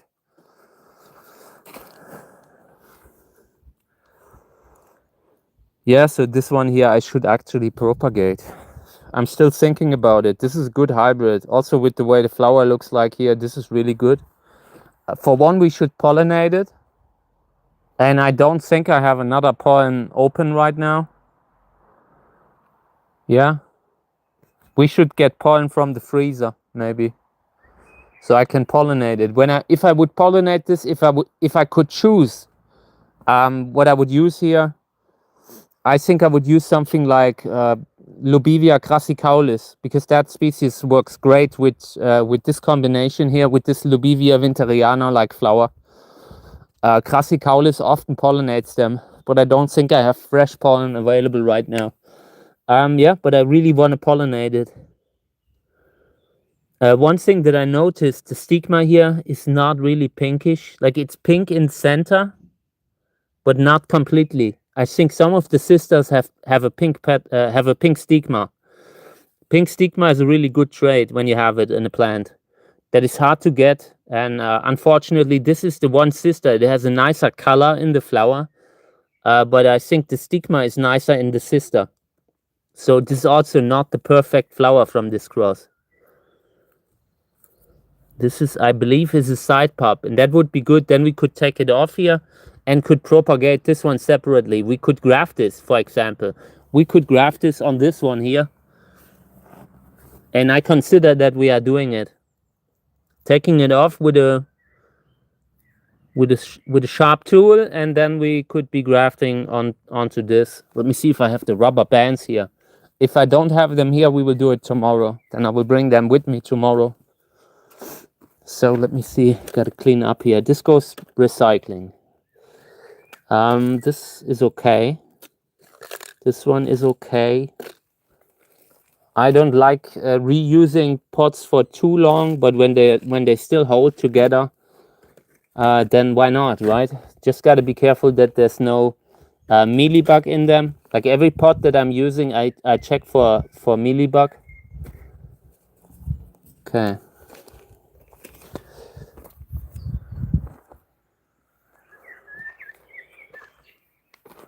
Yeah, I think it was these. Okay. Yeah, we can do it. We could graft them right now. So let's do it. I will get the tripod and then we graft a little. Slight little grafting live stream here. And we will just put that one Echinopsis seedling there. That one side piece, that side pop, we will graft it on the grafting stock here. This is the stock, columnar cactus. Yeah, we will flatten the ribs a little bit. Taking this one off here, then we're flattening the ribs, then we're putting it on it with rubber bands, and then hopefully this will grow together. Ideally, you work with disinfectant, so let me get it.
Okay, here's the disinfectant.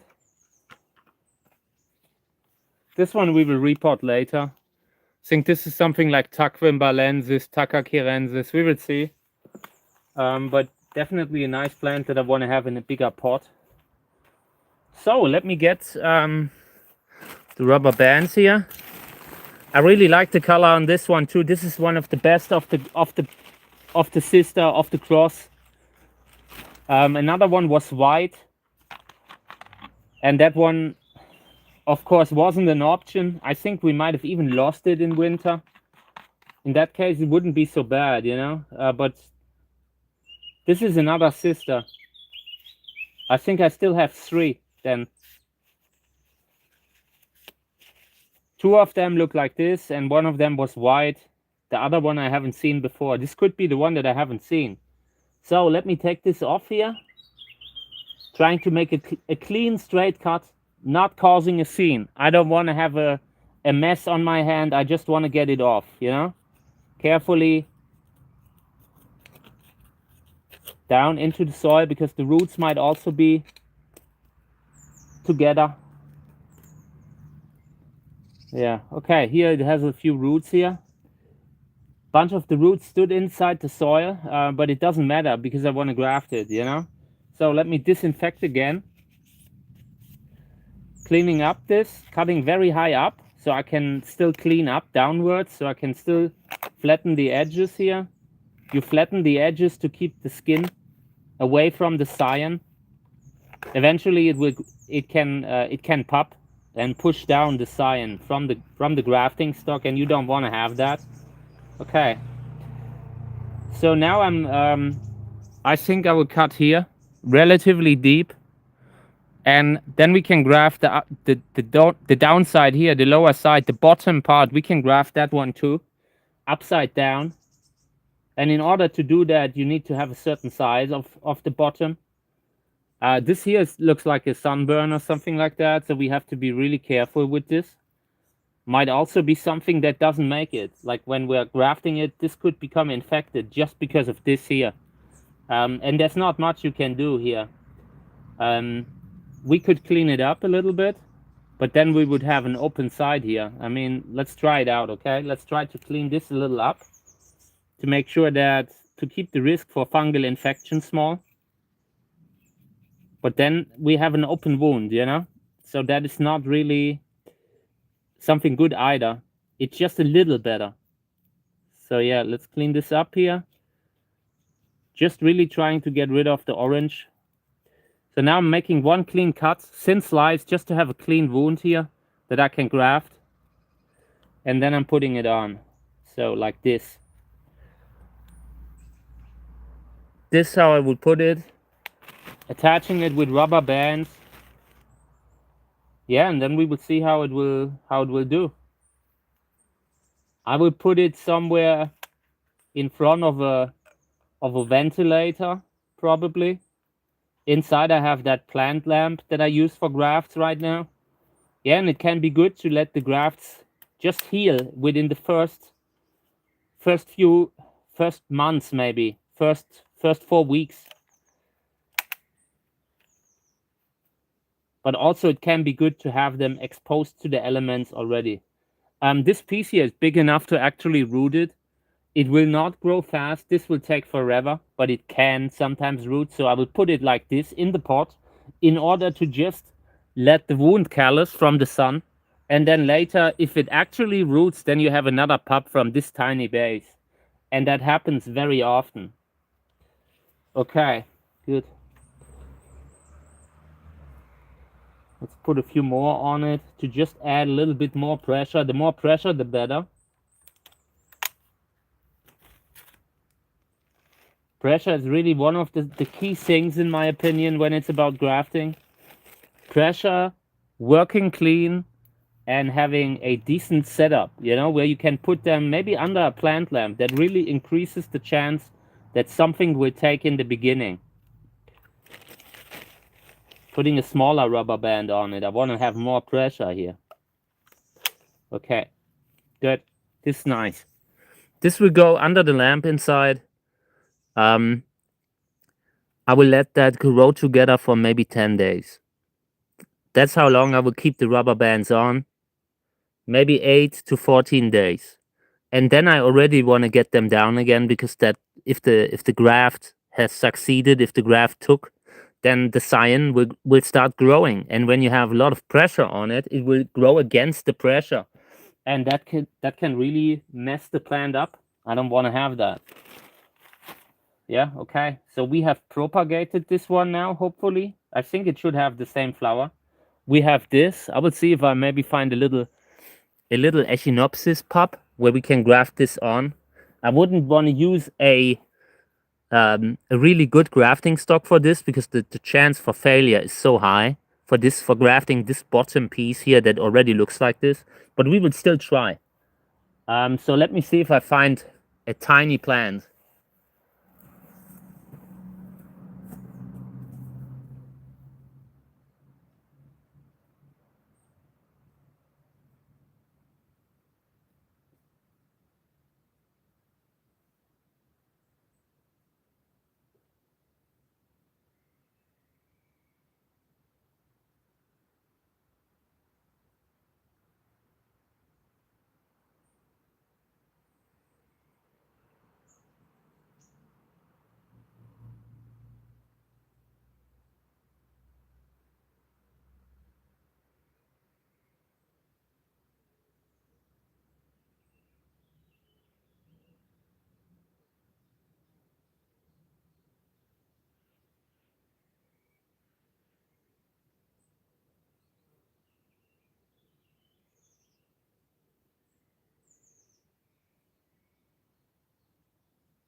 Okay, I have this here. I found these. I sorted them out, and we will graft on them. This is Pseudolubivia.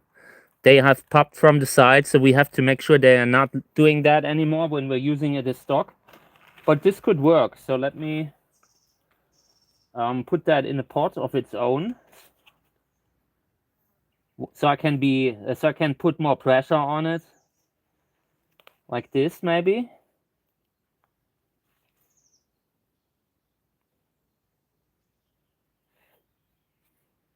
Okay. I will fill this up with a little bit more soil.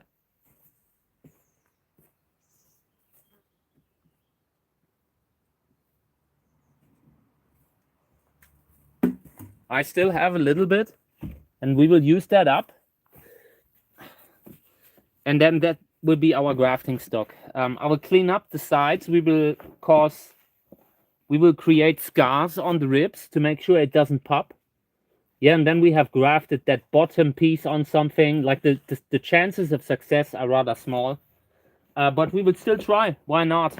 Who knows? Sometimes you are lucky with these. So just got to be careful that when you're putting it like deep in the soil, that you do not contaminate the wound when you're cutting, because that will happen later. So I'm pulling it up a little bit again, so I can put this below. So, okay, we already lost one of these pops. They are really loose. Look at this. So the fact that this is popping isn't that big of a deal. You can just shake the pops off. This is really the kind of plant that, look at this. This is the side pop. This is a little like Echinopsis, but not really. They're a little looser on than they are on Echinopsis. These Pseudolubivia, that was the original name. They are in Echinopsis, I believe now. Echinopsis or Lubivia, in my opinion, they are unique. My opinion, they neither belong in Echinopsis nor in Lubivia. But yeah, I don't care. You know, like if they are if they are doing the same stuff that I would do, doesn't matter to me anymore. Like I have my own opinion about them. You know, that's it. Okay.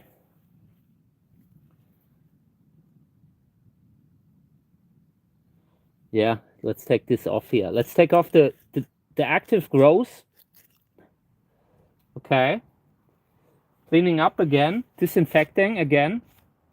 You get a little bit new disinfection here, and then we're cleaning it up. I want to remove the ribs a little bit to keep the ribs from popping.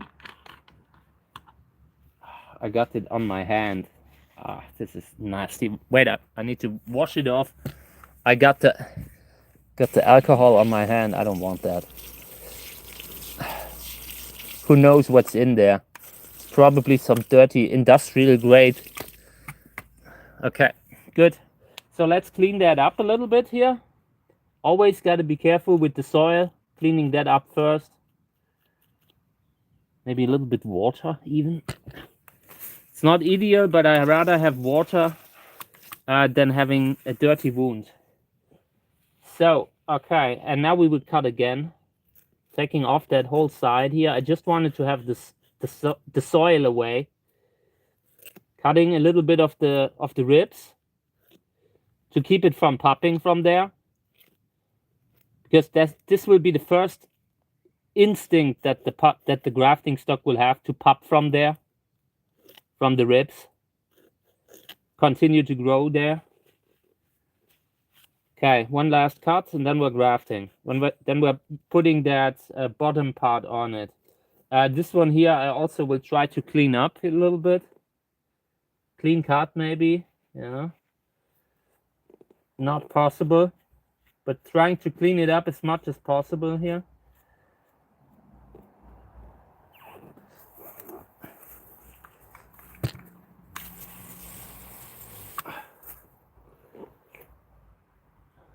So, okay. And this one here, the bottom part has a low chance of success. In my opinion, this already has issues, like the fact that it was so bright, has such a yellow color. This is not healthy. This could already be a fungal thing, but we will still try it. We will still give the plant a chance. If it succeeds, we can use this part here to take off little pups that we can then graft again or re-root. You don't have to graft it. This can be rooted separately, like Echinopsis subdenudata. This will probably behave exactly like subdenudata. Trying to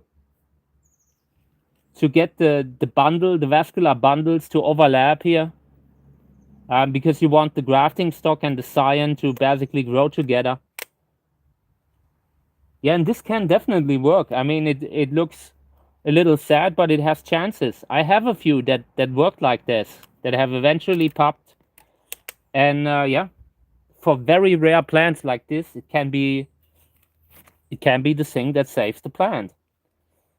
And otherwise, it will be really hard to propagate these. If this one takes, and I hope it will, then it will take a while until it pops. And if you cut the main plant, that is always a little risky. I don't like to do that.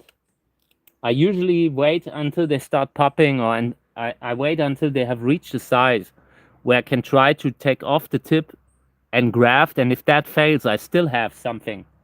Still have something that will pop again later. Once they have reached a certain size, that will happen. Okay, good. So now we have a lot of pressure on that thing.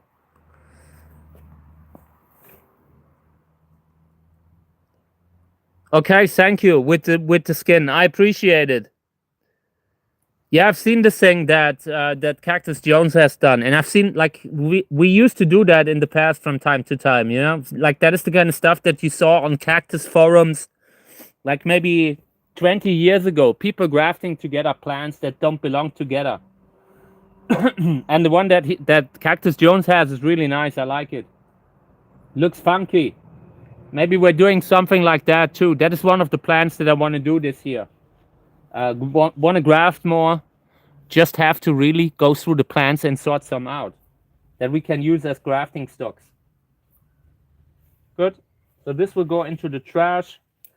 This will come out of the rain. Needs to come out of the rain somewhere. Maybe not full sun, because if you put this in full sun, it will completely dry up the graft.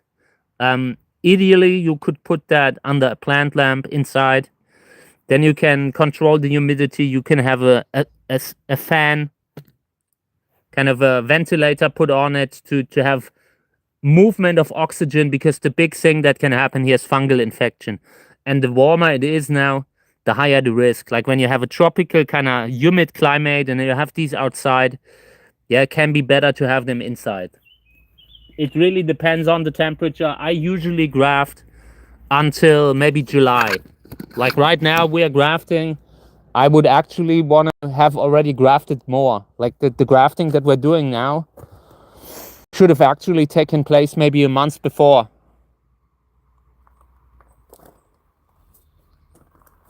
Which one? Which one do you mean? This one here, the small one? But yeah, these here, I think I will move them into the house under the plant lamp. That allows me to control the humidity a little bit more.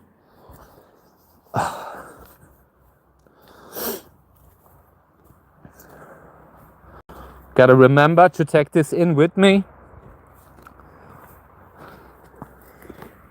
So check out how fast the soil is dry again. By the way, I just wanted to show you the sowing soil here.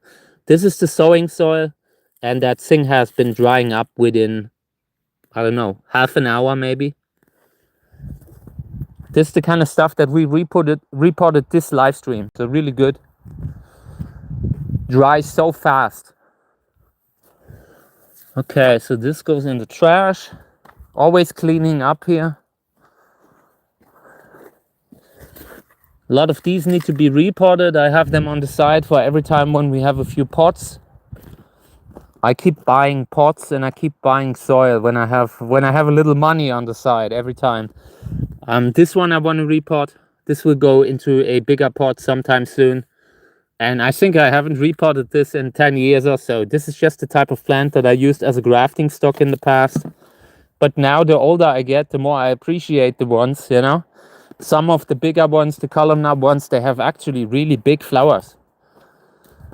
So now that I'm getting them to flower, I'm trying to grow out more and more of them to actually see the flower. We will only keep the big ones, the ones with the really big flower. That's what we will keep. I have one in the greenhouse that's opening up now, and that one has a huge flower. That is the kind of stuff that I want to have for breeding hybrids with flower color. Because then if you get the color in, then it will be awesome. Then it will usually be a big size. And this is the one with the biggest flowers that I have. And that is opening very soon. We will pollinate that with the pollen that we collected today. Lobivia winteriana and Echinopsis subdenudata. And since this species, like these kind of plants, are relatively easy to pollinate with subdenudata, maybe we can pollinate it with this one. That could be great. That would be awesome. Yeah, so in this plant here, I think we're putting it, I don't know, it has a tiny wound now probably. Yeah, I'll leave it out until later. Later I will move it in, letting the pollen out for the insects and all. Oh, I see that we have gone a little over time today. Yeah, but it was fun, right? I mean, it's fun when you're gardening together. I enjoy what we do here with the gardening and all. Like in the last couple of weeks or couple of months even, I already decided to, when I'm doing a live stream, I don't want to perform. I just want to do gardening, you know, just doing the gardening on the live stream, and that's it. Yeah, and that's fun. I enjoy that. So we will build a big gardening area here where we can film. I don't know how, maybe with the background, maybe with a few plants in the background. The more plants we are growing here, the more I can put in the background. Will be nice. I think this gives us a little spot to work, and the camera is stationary, then maybe the resolution is a little higher, you know, when it's somewhere close to the electricity, that I can hook in the electricity. Yeah, thank you. I think I really had a lot of fun today. Let me see. This one needs to go into a pot. I really like this one. This one has a big flower. This is also one of the plants that I keep because I want to have the flower for breeding.